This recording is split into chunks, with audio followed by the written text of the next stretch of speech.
ഹരേ കൃഷ്ണ കൃഷ്ണ കൃഷ്ണ ഹരേ ഹരേ ഹരേ രാമ രാമ രാമ ഹരേ ഹരേ ഹരേ കൃഷ്ണ കൃഷ്ണ കൃഷ്ണ ഹരേ രാമ രാമ രാമ ഹരേ ഹരേ ഹരേ കൃഷ്ണ കൃഷ്ണ കൃഷ്ണ ഹരേ രാമ രാമ രാമ ഹരേ ഹരേ ഹരേ കൃഷ്ണ കൃഷ്ണ കൃഷ്ണ ഹരേ രാമ രാമ രാമ ഹരേ ഹരേ ഹരേ കൃഷ്ണ കൃഷ്ണ കൃഷ്ണ ഹരേ രാമ രാമ ഹരേ ഹരേ ഹരേ കൃഷ്ണ കൃഷ്ണ കൃഷ്ണ ഹരേ രാമ രാമ ഹരേ ഹരേ ഹരേ കൃഷ്ണ കൃഷ്ണ കൃഷ്ണ ഹരേ രാമ രാമ ഹരേ ഹരേ ഹരേ കൃഷ്ണ ഹരേ Krishna class തുടങ്ങാം കേട്ടോ. ഹരേ ഹരേ ഹരേ കൃഷ്ണ. ഹരേ രാമ രാമ ഹരേ ഹരേ ഹരേ കൃഷ്ണ ഹരേ കൃഷ്ണ കൃഷ്ണ. കൃഷ്ണ ഹരേ രാമ രാമ ഹരേ ഹരേ ജ്ഞാനാഞ്ജന കൃഷ്ണ ശലാക കൃഷ്ണ ചക്ഷുരുന്മിലിതം ഹരേ തസ്മൈ രാമ ഹരേ ഹരേ ഹരേ കൃഷ്ണ ശ്രീചൈതന്യവൈഷ്ണവം കൃഷ്ണ ഹരേ ഹരേ ഹരേ രാമ ഹരേ ഹരേ കൃഷ്ണ പദകമലം കൃഷ്ണ വൈഷ്ണവാംശ കൃഷ്ണ ഹരേ ഹരേ രൂപം ഹരേ സജ്ജാതം ഹരേ സഗണരികുനാദാനിതം തം സജീവം ഹരേ കൃഷ്ണ കൃഷ്ണ കൃഷ്ണ പരിജനസഹിതം ഹരേ കൃഷ്ണ ചൈതന്യം ഹരേ രാമ ഹരേ ഹരേ കൃഷ്ണ. ഹരേ കൃഷ്ണ കൃഷ്ണ കൃഷ്ണ ഹരേ രാമ രാമ ഹരേ ഹരേ ഹരേ കൃഷ്ണ കൃഷ്ണ കൃഷ്ണ ഹരേ രാമ രാമ ഹരേ ഹരേ ഹരേ കൃഷ്ണ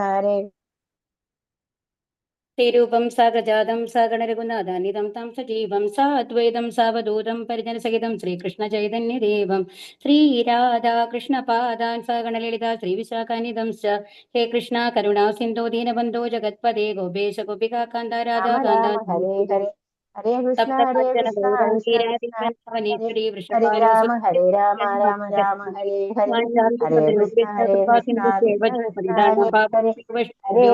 ഹരേ രാമ ഹരേ ഹരേ ഭൂതലി ശ്രീമതേ ഭക്തി വേദാന്ത സ്വാമി ഇതി നാമിനെ നമസ്തേ സാരസ്വതേ ദേവേ ഗൗരവാണി പ്രചാരിണേ നിർവിശേഷ ശൂന്യവാദി പാശ്ചാത്യദശധാരിണേ നമാവും വിഷ്ണുപാദായ കൃഷ്ണപ്രേഷ്ഠായ ഭൂതലേ ശ്രീമതേ ജയപതാക സ്വാമി ഇതി നാമിനെ നമാചാര്യപാദായ നിതായ ഗൗരകഥാമതായ നഗരഗ്രാമതാരിണേ ജയോ ശ്രീകൃഷ്ണ ചൈതന്യ പ്രഭോ നിത്യാനന്ദ ശ്രീ അദ്വൈത ഗദാധര ശ്രീവാസാദി ഗൗരഭക്തവൃന്ദ ഹരേ കൃഷ്ണ കൃഷ്ണ കൃഷ്ണ ഹരേ ഹരേ കൃഷ്ണ ഹരേ ഹരേ രാമ രാമ രാമ ഹരേ ഹരേ ഹരേ കൃഷ്ണ. കേൾക്കുന്നില്ലേ പറയുന്നത്? ഹരേ കൃഷ്ണ. കേൾക്കുന്നുണ്ട്. ഓക്കെ, ഹരേ കൃഷ്ണ. അധ്യായം 9 നമ്മളിനി പഠിക്കാൻ പോകുന്നത്. എന്റെ പേര് വന്നു കഴിഞ്ഞിട്ട് രാജവിദ്യ രാജഗുഹ്യം എന്നാണ്. അപ്പം നമ്മള് ആക്ച്വലി വന്നു കഴിഞ്ഞിട്ട് നമ്മള് ഗുരുവന്ദനം നമ്മൾ ചൊല്ലാൻ തുടങ്ങി കഴിഞ്ഞു കഴിഞ്ഞാല് ദയവ് ചെയ്ത് എല്ലാവരും അത് മ്യൂട്ടിലാവുക കേട്ടോ. ഹരേ കൃഷ്ണ ചെല്ലുന്ന ആൾക്കാരാണെന്നുണ്ടെങ്കിലും അത് നിർത്തണം. ഓക്കെ, അപ്പോഴാണ് എല്ലാവർക്കും കേൾക്കാൻ സാധിക്കുള്ളൂ. അതുകൊണ്ടാണ് ഞാൻ ഒരു തവണ മ്യൂട്ട് ചെയ്തു, വീണ്ടും അൺമ്യൂട്ട് ആയതാണ്. അപ്പൊ ശ്രദ്ധിക്കുക കേട്ടോ. ഹരേ കൃഷ്ണ. കാരണം നമ്മൾ ഗുരുവിനെ നമ്മൾ വന്ദിക്കുകയാണ് ചെയ്യുന്നത്. എല്ലാ ഗുരുക്കളോടും നമ്മൾ വന്ദനം പറഞ്ഞിട്ടാണ് നമ്മളൊരു ക്ലാസ് തുടങ്ങുന്നത്. അത് നമ്മൾ ചൊല്ലുന്നത് എല്ലാവർക്കും കൂടി വേണ്ടിയിട്ടാണ്. അത് കേൾക്കണം. അറിയാത്ത ആൾക്കാരാണെങ്കിൽ കേൾക്കാലോ. അതുകൊണ്ടാണ് അത് ചൊല്ലുന്നത് കേട്ടോ. ഹരേ കൃഷ്ണ. അതുകൊണ്ടാണ്. അല്ലാതെ ഹരേകൃഷ്ണ മന്ത്രം എന്ന് പറയുന്നത് അത്രയും നല്ലതാണ്, എല്ലാവരും കേൾക്കുന്നതും നല്ലതാണ്. എന്തായാലും ഒന്ന് ശ്രദ്ധിക്കണം കേട്ടോ. ഹരേ കൃഷ്ണ. അപ്പൊ ഇന്ന് 9ാമത്തെ അധ്യായം, 8ാമത്തെ അധ്യായത്തിൽ നമ്മൾ എന്താ പറഞ്ഞത്? 8ാമത്തെ അധ്യായത്തിൽ നമ്മളോട് എന്താണ് ഭഗവാൻ പറഞ്ഞത്? ഹരേ കൃഷ്ണ. അന്ധകാലേച്ച മാമേവാ സ്മരൻ മുക്ത കളേബരം, അല്ലെ? അപ്പൊ എന്താ പറയാ? മരിക്കുന്ന സമയത്ത് എന്നെ സ്മരിക്കുകയാണെങ്കിൽ ഞാൻ നിങ്ങളെയെല്ലാം എന്റെ ധാമത്തിലേക്ക് കൂട്ടിക്കൊണ്ടു പോകും എന്നുള്ളതാണ് ഭഗവാന്റെ പ്രോമിസ്, അല്ലെ? ഹരേ കൃഷ്ണ. പിന്നെ അടുത്തത് എന്താ പറഞ്ഞത്? പ്രപത്യന്തേ താം സദൈവ ഭജാമ്യഹം എന്നാണ് പറഞ്ഞത്. അവിടെ മരിക്കുന്ന സമയത്ത് ആരെയാണോ ആലോചിക്കുന്നത്, മരണം വരുന്നത്, അത്തരത്തിലൊരു ജന്മമാണ് നമ്മൾക്ക് ലഭിക്കുക എന്നുള്ളതാണ്. ഹരേ കൃഷ്ണ. ഓക്കെ, അപ്പൊ ഇനി എന്താണ്? അപ്പൊ ഇനി അടുത്ത അധ്യായത്തില് ഭഗവാൻ നമ്മൾക്ക് വളരെ കോൺഫിഡൻഷ്യൽ എന്ന് പറഞ്ഞു കഴിഞ്ഞാല് രഹസ്യമായിട്ടുള്ളത്, ഏറ്റവും എന്താണ് നമ്മൾ വളരെ പ്രധാനപ്പെട്ട ഒരു കാര്യമാണെന്ന് വിചാരിച്ചോളൂ നമ്മുടെ ലൈഫില്. അത് ആരോടാണ് ഷെയർ ചെയ്യുക? നമ്മൾ പബ്ലിക്കായിട്ട് എല്ലാവരോടും പറഞ്ഞുകൊണ്ട് നടക്കുവോ? ഹരേ കൃഷ്ണ. ഏറ്റവും പ്രിയപ്പെട്ട ആൾക്കാരോട്. ഏറ്റവും പ്രിയപ്പെട്ട ആൾക്കാര്. അതുമല്ല ഇപ്പൊ നമ്മുടെ ശരി ഓക്കെ നമ്മളുടെ വീടിന്റെ ഡോക്യുമെന്റ്സ് ആണെന്ന് വെച്ചോളൂ. അല്ലാന്നുണ്ടെങ്കിൽ വില പിടിച്ചിട്ടുള്ള ഓർണമെന്റ്സ് ഒക്കെ വെച്ചിട്ടുള്ള സ്ഥലമൊക്കെയാണെന്ന് വിചാരിച്ചോളൂ. അതൊക്കെ എന്ന് പറഞ്ഞു കഴിഞ്ഞാൽ ഏറ്റവും നമ്മൾ ചിലപ്പോൾ ചെറിയ കുട്ടികളാണ് മക്കൾ എന്നുണ്ടെങ്കിൽ അവരോട് പോലും നമ്മൾ ഷെയർ ചെയ്യില്ല അല്ലെ. ഏറ്റവും ഇപ്പൊ ഒരു ഹസ്ബൻഡ് ആണെങ്കിൽ വൈഫിനെ അറിയുന്നുണ്ടാവും, അല്ലെങ്കിൽ മേ ബി പാരന്റ്സിനെ അറിയുന്നുണ്ടാവും. ആ ഒരു ലെവലിലാണ് നമ്മളത് സൂക്ഷിക്കുക. അപ്പൊ അതുപോലെ ഭഗവാൻ അത്രയും രഹസ്യമായിട്ടുള്ള കാര്യമാണ് നമുക്ക് പറഞ്ഞു തരാൻ പോകുന്നത്. ആരിൽ ത്രൂ ആണ് പറഞ്ഞു തരുന്നത്? അർജുനനിൽ ത്രൂ. അർജുനൻ അത്രയും എന്താണ് ശിഷ്യനാണ്, ഭക്തനാണ്, ഒരു എന്താണ് മൃദുല ഹൃദയമുള്ള ഒരു ആളാണ്. അപ്പൊ ഈ കാരണങ്ങൾ കൊണ്ടൊക്കെയാണ് ഭഗവാൻ ഈ രഹസ്യമായിട്ടുള്ള കാര്യം ആർക്ക് പറഞ്ഞു കൊടുക്കുന്നത്? അർജുനന് പറഞ്ഞു കൊടുക്കുന്നത്. അപ്പം അതുകൊണ്ടാണ് ഈ അധ്യായത്തിന്റെ പേര് രാജവിദ്യ രാജഗുഹ്യം. പക്ഷെ അർജുനൻ പറഞ്ഞു കൊടുക്കുന്ന ഈ കാര്യങ്ങള് ഭഗവത്ഗീതയിൽ കൂടി നമ്മൾ കൂടി ലഭിക്കുകയാണ് ചെയ്യുന്നത് അല്ലെ. ഹരേ കൃഷ്ണ.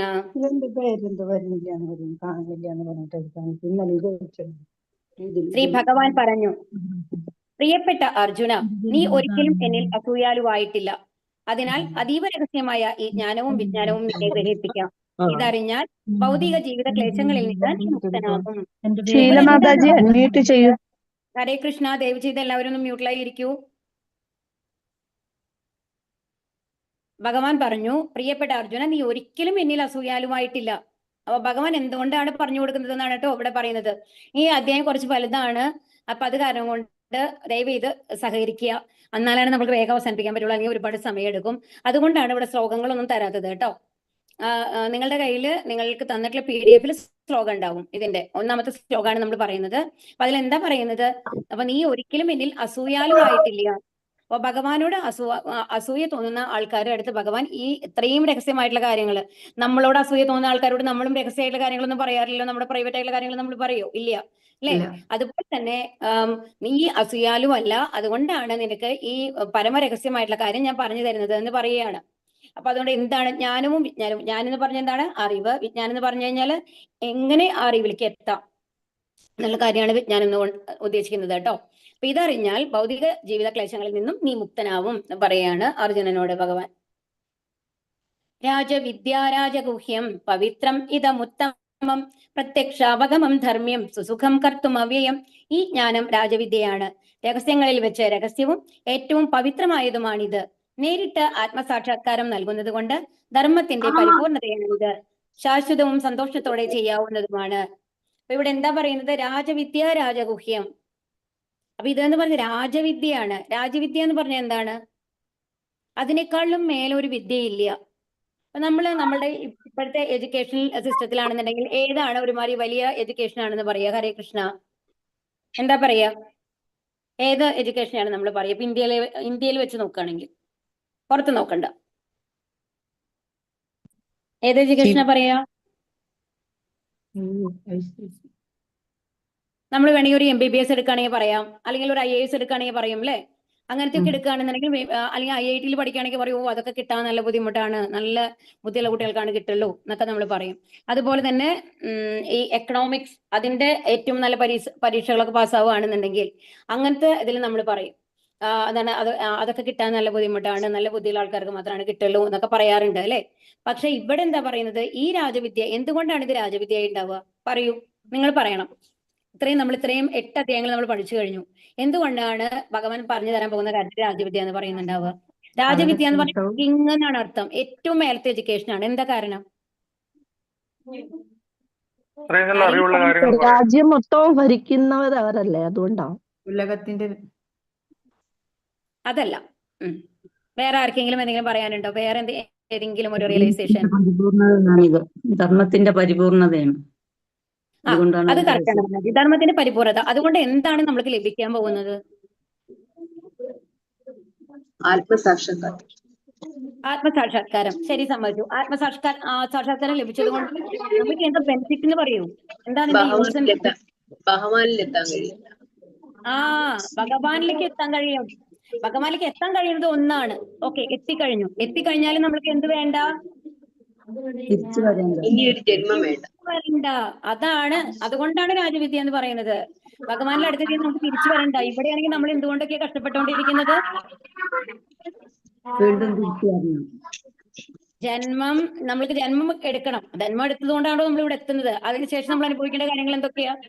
രോഗങ്ങള്, വാർദ്ധക്യത്തിലെ ബുദ്ധിമുട്ടുകള്, അത് കഴിഞ്ഞ പിന്നെന്താണ്? മരണം. ഏറ്റവും നമുക്ക് പേടിയുള്ളത് മരണമാണ് അല്ലേ? അതും. അപ്പൊ ഇതെല്ലാം ഇതിൽ നിന്നൊക്കെ നമ്മൾക്ക് ഒരു മുക്തി തരികയാണ്. അപ്പൊ അതുകൊണ്ടാണ് നമ്മൾക്കിപ്പൊ നമ്മൾക്ക് ഒരു അനുഗ്രഹം കിട്ടുകയാണ്. ഓക്കെ, അതിൽ വന്നിട്ട് നമ്മളോട് പറയാണ്, നിങ്ങൾക്ക് ഞാൻ 100 കോടി രൂപ തരാം, അല്ലാന്നുണ്ടെങ്കിൽ നിങ്ങൾക്ക് വന്നു കഴിഞ്ഞിട്ട് ഈ മരണമില്ലാത്ത ഒരു അവസ്ഥ തരാന്ന് പറഞ്ഞാൽ നമ്മൾ ഏതാ സ്വീകരിക്കുക? മരണമില്ലാത്ത അവസ്ഥ.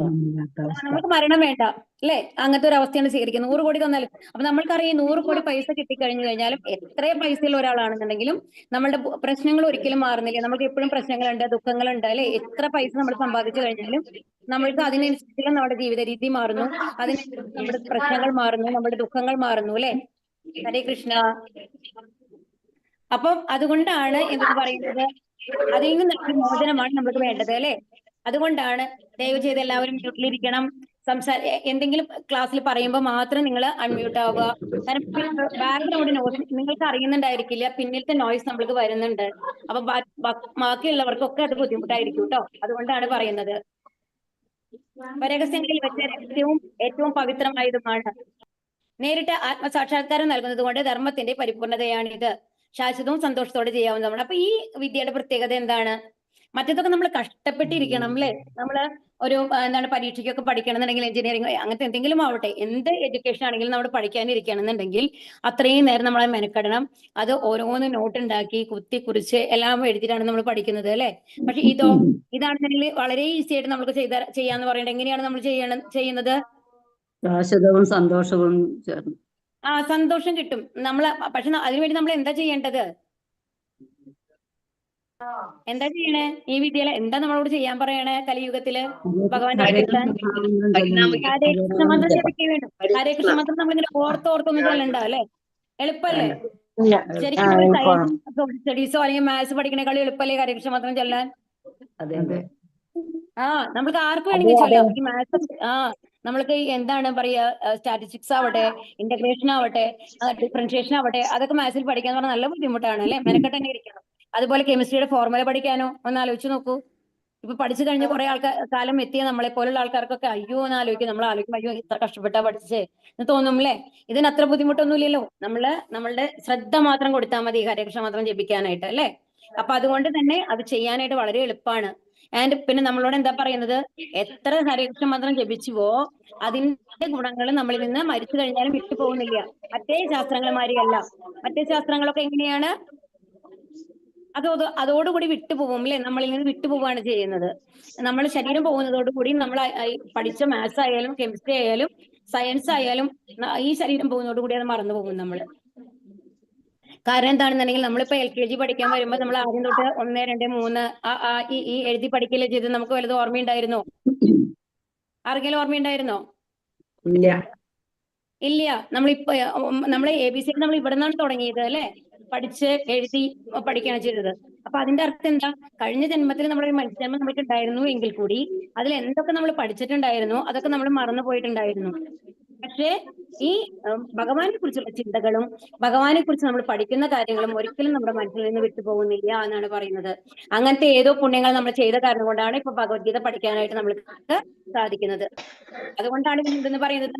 രാജവിദ്യ എന്ന് പറയുന്നത് ഭഗവാൻ സ്വയം നൽകുന്ന വിദ്യയാണ്. അത് നമ്മളെ ജന്മ മൃത്യു ജരാവ്യാധി ഇതിൽ നിന്ന് മോചിപ്പിച്ച് ഭഗവത് ധാമത്തിലേക്ക് എത്തിക്കുന്നു. അതുകൊണ്ടാണ് അതിനെ എന്തെന്ന് പറയുന്നത്? രാജവിദ്യ എന്ന് പറയുന്നത് കേട്ടോ. ഈ ഭക്തിയുടെ സേവനത്തിൽ വിശ്വാസമില്ലാത്തവർക്ക് എന്നെ പ്രാപിക്കാനാവില്ല. അപ്പൊ ഇതിൽ എന്താ പറയുന്നത്? ആർക്ക് ഭഗവാന്റെ അടുത്ത് എത്താൻ പറ്റില്ല എന്നാ പറയണേ? ഭക്തിയുടെ സേവനത്തിൽ വിശ്വാസമില്ലാത്തവർക്ക് ഭഗവാന്റെ അടുത്ത് എത്താൻ പറ്റില്ല. ഓക്കെ, അപ്പോ ആർക്ക് ഭഗവാനെ പ്രാപിക്കാനാവില്ല?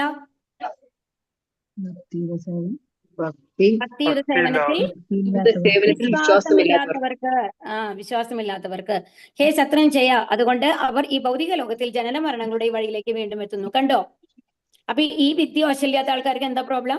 അവർ വീണ്ടും ജനന മരണ സൈക്കിളിലേക്ക് വീണ്ടും വീണ്ടും വരും എന്ന് പറയാണ് ഇവിടെ. അവ്യക്തമായ രൂപത്തിൽ ഞാൻ ഈ പ്രപഞ്ചമെമ്പാടും വ്യാപിച്ചു നിൽക്കുന്നു. സർവഭൂതങ്ങളും എന്നിലാണ്, ഞാൻ അവയിലല്ല സ്ഥിതി ചെയ്യുന്നത്. അപ്പൊ ഭഗവാൻ എന്താ പറയണെന്നുണ്ടെങ്കിൽ എല്ലാവരുടെ ഉള്ളിലും പരമാത്മാ രൂപത്തിൽ ഭഗവാൻ ഉണ്ട് അല്ലെ? അത് നമ്മൾക്ക് കാണാനായിട്ട് സാധിക്കുന്നുണ്ടോ? ഇല്ല. ആ നമുക്ക് അറിയുന്നില്ല. ഇപ്പൊ നമ്മൾ ഭഗവത്ഗീത പഠിക്കുമ്പോഴാണ് നമുക്ക് ഉറപ്പ് വരുന്നത്, ഓ ഭഗവാൻ ഉണ്ട് ഹൃദയത്തില് നല്ലത്. അപ്പൊ അവ്യക്തമായ രൂപത്തില് ഈ പ്രപഞ്ചമെമ്പാടും, അതിപ്പോ മനുഷ്യരിൽ മാത്രമാണോ ഉള്ളത്? അല്ല, ഓരോ അല്ല. ജീവജാലങ്ങളിലും ഉണ്ട്, മരങ്ങളിലാണെങ്കിലും ഉണ്ട്, മൃഗങ്ങളിലാണെങ്കിലും ഉണ്ട്, ആത്മാവായിട്ടുണ്ട്. ഓക്കെ, സർവ്വഭൂതങ്ങളിലും ഭഗവാൻ എന്തുണ്ട്? വ്യാപിച്ചു കിടക്കുകയാണ്. സർവ്വഭൂതങ്ങളും എന്നിലാണ്. അതായത് ഭഗവാൻ ഇല്ലാണ്ട് ആർക്കെങ്കിലും നിലനിൽപ്പുണ്ടോ? ഇല്ല. ഇല്ല. ഭഗവാൻ പോയി കഴിഞ്ഞാൽ നമ്മളില്ല, അല്ലെ? അത് കഴിഞ്ഞു, നമ്മളുടെ ഇത് കഴിഞ്ഞു. അപ്പൊ എന്നാൽ അടുത്ത സെന്റൻസ് നോക്കൂ. എല്ലാ സർവ്വഭൂതങ്ങളും എന്നിലാണുള്ളത്, പക്ഷേ ഞാൻ അവയിലല്ല സ്ഥിതി ചെയ്യുന്നത്. ഭഗവാന്റെ ഉള്ളില് നമ്മളുണ്ട്, പക്ഷെ നമ്മളിൽ ഭഗവാൻ സ്ഥിതി ചെയ്യുന്നു നമുക്ക് പറയാൻ പറ്റില്ല. ഭഗവാൻ നമ്മുടെ ഉള്ളിൽ വരുന്നത് ഭഗവാൻ ഇഷ്ടത്തോട് കൂടിയിട്ട് വരുന്നു, ഇഷ്ടത്തോടു കൂടി പോകുന്നു. നമ്മൾക്ക് അതിന്റെ മേലെ എന്ത് കൺട്രോളും ഇല്ല, അല്ലേ? അപ്പൊ അതുകൊണ്ടാണ് പറയുന്നത് ഭഗവാൻ ഇതിൽ നിന്നെല്ലാം ഇൻഡിപെൻഡന്റ് ആണ്. ഭഗവാന്റെ ശക്തിയാണ് എല്ലാം. ഭഗവാനാണ് എല്ലാം സൃഷ്ടിച്ചിട്ടുള്ളത്. ഭഗവാൻ ഇല്ലാതെ ഏത് ജീവജാലങ്ങൾക്കും നിലനിൽപ്പില്ല. എന്നാൽ ഭഗവാൻ എല്ലാ ജീവജാലങ്ങൾക്കും മേലെയാണ്, അതീതനാണ്. അതായത് നമ്മളെ ഡിപ്പെൻഡ് ചെയ്തിട്ടല്ല ഭഗവാൻ ഉള്ളത്, നമ്മളെക്കാളും മേലെയാണ്. അതായത് ഭഗവാന്റെ ഈക്വൽ ആയിട്ടും ഭഗവാന്റെ മേലെയായിട്ടും ആരുമില്ല എന്നർത്ഥം. മനസ്സിലായോ? അപ്പൊ ആ വേർഡ് അതിന് യൂസ് ചെയ്യുക, അസമോർധ എന്നാ പറയാ കേട്ടോ. അസമോർധ എന്ന് പറഞ്ഞു കഴിഞ്ഞാല് ഭഗവാൻ ഈക്വൽ ആയിട്ടും മേലെയായിട്ടും ആരും ഇല്ല എന്നാണ്. സൃഷ്ടിജാലങ്ങളൊന്നും എന്നിൽ സ്ഥിതി ചെയ്യുന്നുമില്ല. എന്റെ യോഗ പ്രഭാവം നോക്കൂ. സർവ്വഭൂതങ്ങളുടെയും പരിപാലകനും സർവ്വവ്യാപിയുമാണെങ്കിലും ഈ പ്രത്യക്ഷ പ്രപഞ്ചത്തിന്റെ ഒരംശമല്ല, മറിച്ച് ഞാനാണ് ഈ പ്രപഞ്ചത്തിന്റെ ഉദ്ഭവസ്ഥാനം. അപ്പൊ ഇവിടെ എന്താ പറയുന്നത് ഈ 5-ാമത്തെ ശ്ലോകത്തില്? അതായത് ഭഗവാന്റെ ഉള്ളിൽ സൃഷ്ടിജാലങ്ങൾ ഒന്നും എന്നിൽ സ്ഥിതി ചെയ്യുന്നുമില്ല. അതായത് ഇപ്പൊ നമ്മൾ ഭഗവാനിലാണ് സ്ഥിതി ചെയ്യണമെങ്കിൽ നമ്മൾക്കിപ്പോ പറയാൻ പറ്റുമോ? ഇല്ല. നമ്മളിപ്പോ ഓരോരുത്തർക്ക് അവരോരോ ഒരു വ്യക്തിത്വം തന്നു കഴിഞ്ഞിട്ട് ഒരു ഇൻഡിപെൻഡന്റ് ആയിട്ടുള്ള ഒരു പൊസിഷൻ നമ്മൾക്ക് തന്നിട്ടുണ്ട്, അല്ലെ?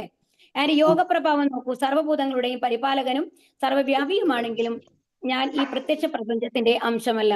അതായത് ഭഗവാനാണ് ഈ പ്രപഞ്ച സൃഷ്ടി. നമ്മൾ ഇന്നലെ പറഞ്ഞു, അല്ലെ? കാരണോത്തക സായി വിഷ്ണുവിൽ നിന്നാണ് പ്രപഞ്ചം വരുന്നത്. അതിൽ നിന്ന് അത് കഴിഞ്ഞ് ഗർഭോത്തക സായി വിഷ്ണു വന്ന് ബ്രഹ്മാവിലൂടെയാണ് സൃഷ്ടി നടക്കുന്നത്.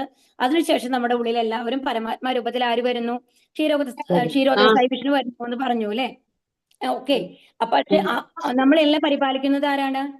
ഭഗവാനാണ്. ഭഗവാൻ ഈ വായും വെള്ളമൊന്നും ഇല്ലാന്നുണ്ടെങ്കിൽ നമുക്ക് ജീവിക്കാൻ പറ്റുമോ? ഇല്ല. ഇനി സർവ്വവ്യാപിയാണ്. ഭഗവാൻ സർവ്വവ്യാപിയാണ്, എന്നാൽ ഈ പ്രത്യക്ഷ പ്രപഞ്ചത്തിന്റെ ഒരംശമല്ല. ഇപ്പോ അതിന് ഉദാഹരണമായിട്ട് നമ്മൾ ഒരു കാറ്റ് വരുന്നു, അങ്ങനെ വീശുന്നു എന്ന് വെച്ചോളൂ. ആ കാറ്റ് ആരുടെ ഉടമസ്ഥയിലാണ് കാറ്റുള്ളതെന്ന് നമുക്ക് പറയാൻ പറ്റുമോ? കാറ്റ് വീശിക്കൊണ്ടിരിക്കുന്നുണ്ട്. എല്ലാവരും നമുക്ക് കാറ്റ് അനുഭവപ്പെടുന്നുണ്ട്. എന്റെ വീട്ടിലും അനുഭവപ്പെടുന്നുണ്ട്, നിങ്ങളുടെ വീട്ടിലും അനുഭവപ്പെടുന്നുണ്ട്. പക്ഷെ എന്റെ വീട്ടിലെത്തിയാണ് കാറ്റ് നമുക്ക് പറയാൻ പറ്റില്ല, നിങ്ങളുടെ വീട്ടിലെത്തിയാണ് കാറ്റെന്ന് പറയാൻ പറ്റില്ല, അല്ലെ? എന്നാൽ ആ കാറ്റിന്റെ പ്രത്യേകത എന്താണ്? ആ കാറ്റ് എല്ലാ ഗന്ധങ്ങളും, അതായത് ഇപ്പൊ ഒരു നല്ല റോസാപ്പൂ നിൽക്കുന്ന ഒരു സ്ഥലമാണെന്നുണ്ടെങ്കിൽ ആ റോസാപ്പൂവിന്റെ ഗന്ധവും വഹിച്ചുകൊണ്ട് ആ കാറ്റ് പോകുന്നുണ്ടായിരിക്കും. കറക്റ്റ് അല്ലേ? ഹലോ, മനസ്സിലാവുണ്ടോ? ഓക്കെ. അപ്പം ആ റോസപ്പൂവിന്റെ ഗന്ധം ഉണ്ടാവും. എന്നാൽ ഒരു ദുർഗന്ധമാണെന്നുണ്ടെങ്കിൽ, ഒരു എലി ചത്ത് കിടക്കുകയാണെങ്കിലോ ആ ദുർഗന്ധവും അത് വഹിച്ചിട്ട് പോകും. പക്ഷെ കാറ്റിൽ വന്നു കഴിഞ്ഞിട്ട് ദുർഗന്ധം ഉണ്ടെന്ന് നമ്മൾക്ക് പറയാൻ പറ്റുമോ? ഇല്ല. അത് ആ സ്ഥലം കഴിഞ്ഞു പോയിട്ട് അടുത്ത എന്ത് സ്മെല്ലാ പറയുന്നുണ്ടെങ്കിൽ അത് വഹിച്ചിട്ടാണ് പോവുക, അല്ലെ? അപ്പൊ കാറ്റിന് സ്മെല്ലുണ്ട്, പ്രത്യേക ഒരു ഗന്ധമുണ്ടെന്ന് നമ്മൾക്ക് പറയാൻ പറ്റില്ല. പക്ഷെ എല്ലാ ഗന്ധങ്ങളും തൊട്ട് തലോടിക്കൊണ്ട് അത് കടന്നു പോകുന്നു, എല്ലാത്തിനെയും. അതായത് കാറ്റിന്റെ കൂടെ ആ ഗന്ധങ്ങളെല്ലാം കൂടെ പോയിക്കൊണ്ടേയിരിക്കും, അല്ലെ? പക്ഷെ അതുകൊണ്ട് റോസപ്പൂവ് കാറ്റുമായിട്ട് ബന്ധമുണ്ട് നമുക്ക് പറയാൻ പറ്റില്ല. അല്ലെങ്കിൽ എലി ചത്ത് കിടക്കുന്ന എലിയും കാറ്റുമായിട്ട് ബന്ധമുണ്ട് നമുക്ക് പറയാൻ പറ്റില്ല. അതുപോലെ എല്ലാത്തിലും വ്യാപിച്ചു കിടക്കുന്നതാണ് ഭഗവാൻ. എന്നാൽ ഭഗവാൻ ആരിലും ആയിട്ടും ബന്ധപ്പെട്ട് കിടക്കുന്നില്ല എന്നുള്ളതാണ് ഇവിടെ പറയുന്നത് കേട്ടോ. മറിച്ച് ഞാനാണ് ഈ പ്രപഞ്ചത്തിന്റെ ഉത്ഭവസ്ഥാനം. എന്നാൽ ഈ പ്രപഞ്ചം സൃഷ്ടിച്ചത് ആരാണ്? ഭഗവാനാണ്. ഭഗവാനിൽ നിന്ന് വന്നതാണ് എന്നുള്ളതാണ് ഇവിടെ പറയുന്നത്. സ്ഥിതി ചെയ്തത് കൊണ്ട് തന്നെ ശക്തിയുള്ള കാറ്റ് എല്ലായിടത്തും സഞ്ചരിക്കുന്നു. ഒരു മിനിറ്റ് കേട്ടോ, ഞാൻ എല്ലാവരും ഒന്ന് മ്യൂട്ട് ചെയ്യാം. ഹരേ കൃഷ്ണ. സ്ഥിതി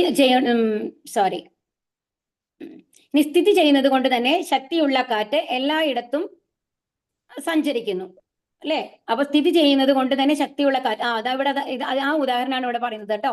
സ്ഥിതി ചെയ്തത് കൊണ്ട് തന്നെ ശക്തിയുള്ള കാറ്റ് എല്ലായിടത്തും സഞ്ചരിക്കുന്നു. അതുപോലെ സർവ്വ സൃഷ്ടികളും എക്കാലത്തും എന്നിലാണ് വിശ്രമിക്കുന്നത്. അല്ലെ? നമ്മളെല്ലാവരും കാറ്റ് തലോടി പോകുന്നുണ്ട്, നമ്മൾക്ക് എല്ലാം കാറ്റ് അനുഭവിക്കാൻ സാധിക്കും. എന്നാൽ കാറ്റ് ആരോടെങ്കിലും ബന്ധപ്പെട്ട് നിൽക്കുന്നുണ്ടോ? ഇല്ല. അതുപോലെ തന്നെയാണ് ഭഗവാൻ എന്നാണ് പറയുന്നത്. ഓക്കെ, അപ്പൊ എല്ലാ സൃഷ്ടികളും ഭഗവാനിൽ വിശ്രമിച്ചാലും ഭഗവാൻ അതിൽ നിന്നും വേറെയായിട്ടാണ് നിൽക്കുന്നത് നമുക്ക് പറഞ്ഞു തരികയാണ് ഇവിടെ. പ്രപഞ്ച പ്രവർത്തനം എന്റെ അധീനതയിലാണ്. എന്റെ ഇച്ഛയ്ക്ക് അനുസരിച്ച് അത് വീണ്ടും വീണ്ടും ആവിർഭവിക്കുകയും ഒടുവിൽ തിരോഭവിക്കുകയും ചെയ്യുന്നു. ധനഞ്ജയ, ഈ കർമ്മങ്ങൾക്കൊന്നും തന്നെ എന്നെ ബന്ധിക്കുവാൻ കഴിയില്ല. ഒരു ഭൗതിക പ്രവർത്തനങ്ങളോടും ബന്ധപ്പെടാതെ ഉദാസീനനെ പോലെ സ്ഥിതി ചെയ്യുകയാണ് ഞാൻ. അപ്പൊ ഇവിടെ എന്താ പറയുന്നത്? പ്രപഞ്ച പ്രവർത്തനം എന്റെ അപ്പൊ ഭഗവാന്റെ ഇതിലാണ്. അപ്പൊ നമ്മൾ പറഞ്ഞു ഭഗവാനാണ് എല്ലാത്തിനെയും പിടിച്ചു നിർത്തുന്നത്. കഴിഞ്ഞ ഇതിൽ നമ്മൾ പഠിച്ചു. ഏത് ശ്ലോകമായിരുന്നു? ആർക്കെങ്കിലും ഓർമ്മയുണ്ടോ?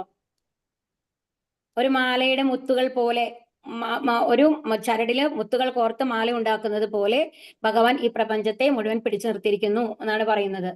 ആ ശ്ലോകം ഏതാണ്? മത്ത പരതരം നാന്യത് കിഞ്ചിദഷ്ടി ധനഞ്ജയ മയി സർവമിതം പ്രോതം സൂത്രേ മണിഗണ ഇവ എന്നുള്ളതാണ് ശ്ലോകം. ഇമ്പോർട്ടന്റ് ആയിട്ടുള്ള ഒരു ശ്ലോകമാണ് കേട്ടോ. അപ്പൊ അവിടെ എന്താ പറയുന്നത്? ഈ പ്രപഞ്ച പ്രവർത്തനം മുഴുവൻ നടത്തുന്നത് ആരാണ്? ഭഗവാനാണ്. അപ്പൊ ഈ അതിന് 3 ഇതാണ് നമ്മൾ സാധാരണ പറയാ, ഗുണാവതാരങ്ങൾ എന്ന് പറയും. അതിൽ വന്നു കഴിഞ്ഞിട്ട് ബ്രഹ്മാവ്, വിഷ്ണു, ശിവൻ, ഇതാണ് ഭഗവാന്റെ ഗുണാവതാരങ്ങളായിട്ട് പറയുക.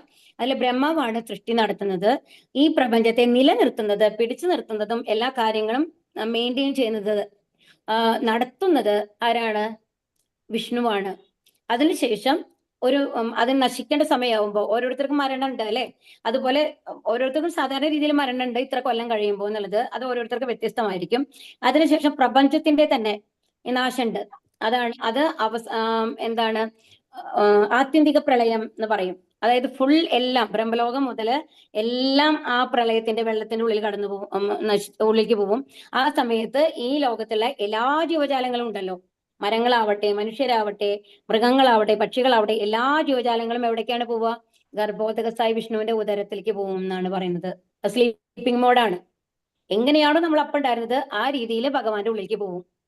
ഓക്കെ, അത് കഴിഞ്ഞു കഴിഞ്ഞിട്ട് വീണ്ടും പ്രപഞ്ച സൃഷ്ടി നടത്തുമ്പോൾ ആ യുഗത്തില് ആർക്കൊക്കെയാണ് യോഗ്യത ജനിക്കാനായിട്ട് എന്നുണ്ടെങ്കിൽ ഏത് യുഗമാണോ വരുന്നത്? ഇപ്പൊ നമ്മൾ കലിയുഗമാണ്, ഇപ്പോ അടുത്ത സത്യയുഗമാണ് വരിക. അപ്പൊ കലിയുഗത്തില് ഇങ്ങനെ ഗർഭോദകസായ വിഷ്ണുവിന്റെ ഉള്ളിലേക്ക് പോയ എല്ലാ ആൾക്കാരും സത്യയുഗത്തിൽ ജനിക്കും എന്ന് നമുക്ക് പറയാൻ പറ്റില്ല. അതിനുള്ള യോഗ്യത ഉണ്ടാവണം. സത്യയുഗത്തിന്റെ പ്രത്യേകത എന്താണ്? എല്ലാവർക്കും ഏത് ഗുണമാണ് അധികം ഉള്ളത്? സത്യയുഗത്തിൽ ഏത് ഗുണമാണ് അധികം ഉള്ളത്? സത്വഗുണാണ്. പ്രഭു കറക്റ്റ് ആണ് പറയുന്നത്, സത്വഗുണാണുള്ളത്. അപ്പൊ നമ്മൾ അത്രയും അധികം സത്വഗുണം ആർജിച്ചിട്ടുണ്ടെങ്കിൽ മാത്രമാണ് നമ്മൾക്ക് എന്താണ് സത്യയുഗത്തിൽ ജനിക്കാൻ പറ്റുള്ളൂ. അപ്പൊ ആർക്കൊക്കെയാണോ സത്യയുഗത്തിൽ ജനിക്കാനായിട്ട് യോഗ്യതയുള്ളത് ആ ആൾക്കാരൊക്കെ സത്യയുഗത്തിൽ ജനിക്കും എന്നാണ് പറയുന്നത്. ഓക്കെ, അങ്ങനെയാണ്. അപ്പൊ എല്ലാ പ്രപഞ്ച പ്രവർത്തനങ്ങളും ആരാണ് നിയന്ത്രിക്കുന്നത്? ഭഗവാനാണ്. ഭഗവാൻ ഇച്ഛയ്ക്കനുസരിച്ച് അത് വീണ്ടും വീണ്ടും ആവിർഭവിക്കുകയും വീണ്ടും തിരോഭവിക്കുകയും ചെയ്യുന്നു. ലെവൽ 2 വരുമ്പോൾ ഇത് കുറച്ച് ഡീപ്പായിട്ട് നമ്മൾ പഠിക്കും കേട്ടോ. ബ്രഹ്മാവിന്റെ ഒരു ദിവസം എന്ന് പറഞ്ഞാൽ എത്രയാണ് അതൊക്കെ. ധനഞ്ജയ, ഈ കർമ്മങ്ങൾക്കൊന്നും തന്നെ എന്നെ ബന്ധിക്കുവാൻ കഴിയില്ല. ഒരു ഭൗതിക പ്രവർത്തനങ്ങളോടും ബന്ധപ്പെടാതെ ഉദാസീനനെ പോലെ സ്ഥിതി ചെയ്യുകയാണ് ഞാൻ. അപ്പൊ ഇതൊക്കെ നടക്കുന്നുണ്ടെന്നുണ്ടെങ്കിലും ഭഗവാൻ ഇതുമായിട്ട് ബന്ധപ്പെടുന്നില്ല. കാരണം ഭഗവാൻ ദുഃഖങ്ങളും സന്തോഷങ്ങളും ഒക്കെ നമ്മൾക്കാണുള്ളത്. അതായത് ഈ ലോകത്താണ് ദ്വന്ദ്ങ്ങൾ എന്ന് പറയുന്നത്. അതായത് ഏതൊരു കാര്യം എടുത്തു കഴിഞ്ഞാലും നമ്മളൊരു കാര്യം ചെയ്യാൻ തുടങ്ങുമ്പോൾ എന്താണ്? അത് ഒന്നിലോ നടക്കും അല്ലെങ്കിൽ നടക്കില്ല. എല്ലാത്തിനും 2 കാര്യങ്ങളുണ്ട്. ഒന്നിലോ രാത്രിയായിരിക്കും അല്ലെങ്കിൽ പകലായിരിക്കും അല്ലെ? അപ്പൊ ഇങ്ങനെ എല്ലാത്തിനും ദ്വന്ദ്ങ്ങളാണ് ഈ ഭൗതിക ലോകത്തില്. എന്നാൽ ഭഗവാനെ സംബന്ധിച്ച് ദ്വന്ദ്ങ്ങളില്ല. ഭഗവാൻ സച്ചിദാനന്ദ സ്വരൂപനാണ്. അതുകൊണ്ട് ഭഗവാന് ദുഃഖവും ഇല്ല, സന്തോഷവും ഇല്ല, ഒന്നുമില്ല.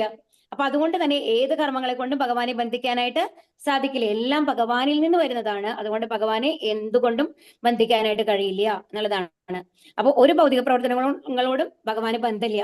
പക്ഷെ അവതാരം എടുത്തു കഴിഞ്ഞത് ഭഗവാൻ വരുമ്പോൾ, അതുകൊണ്ടാണ് ഭഗവാനെ അവതാരി എന്ന് പറയുന്നത്.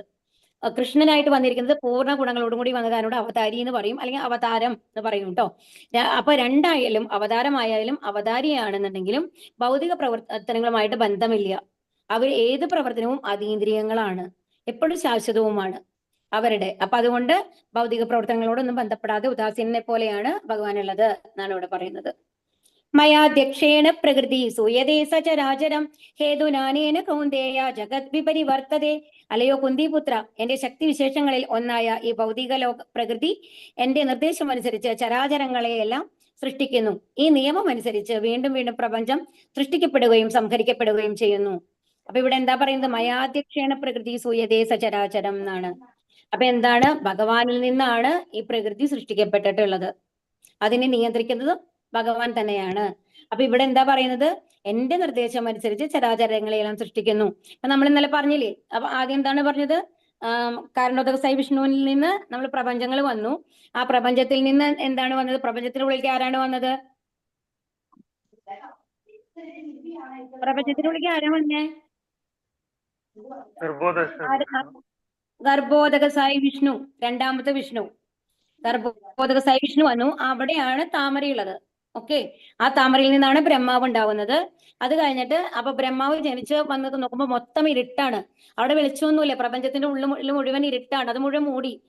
നമ്മളുടെ ഒരു നാളികേരല്ലേ, നാളികേരത്തിന്റെ ഉള്ളില് എന്നുള്ള മാതിരി ഒരു ഇമാജിൻ ചെയ്ത് നോക്കൂ. അതിന്റെ ഉള്ളിൽ വെള്ളം ഉണ്ട് അല്ലെ, പക്ഷെ അതിന്റെ ഉള്ളിൽ ഫുള്ള് ഇരുട്ടല്ലേ. അങ്ങനത്തെ ഒരു അവസ്ഥയാണ് പ്രപഞ്ചത്തിന്റെ ഉള്ളിൽ ഉണ്ടായിരുന്നത്. അതിനുശേഷം അപ്പോഴാണ് ബ്രഹ്മാവ് ഇങ്ങനെ ജനിച്ചു കഴിയുമ്പോൾ ഈ താമരത്തണ്ടിന്റെ ഉള്ളിൽ എന്തിനാ ജനിച്ച ഒന്നും അറിയണില്ല, ഒരു ഐഡിയ ഇല്ല.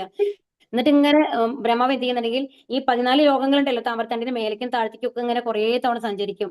പക്ഷെ കുറെ കാലം സഞ്ചരിച്ചു കഴിഞ്ഞിട്ടും ഒരു ശബ്ദമില്ല, ആകെ ഇരുട്ട്, എന്താ ചെയ്യേണ്ടതെന്ന് അറിഞ്ഞുകൂടാ, ആകെ കൺഫ്യൂഷനിലാണ്. അപ്പോഴാണ് ഭഗവാൻ പറയുന്നത് തപ എന്ന് പറയുകയാണ്.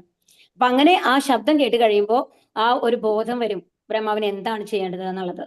എന്നിട്ട് ഭഗവാൻ 1000 കൊല്ലം ഭഗവാനെ ധ്യാനിച്ചു എന്നാണ് പറയുന്നത്. ബ്രഹ്മാവിന്റെ 1000 കൊല്ലം എന്ന് പറയുന്നത് നമ്മളുടെ 1000 കൊല്ലം അല്ല കേട്ടോ. അതിന്റെ കണക്കുകളൊക്കെ അടുത്ത ലെവലിൽ പറയാം നമ്മള്.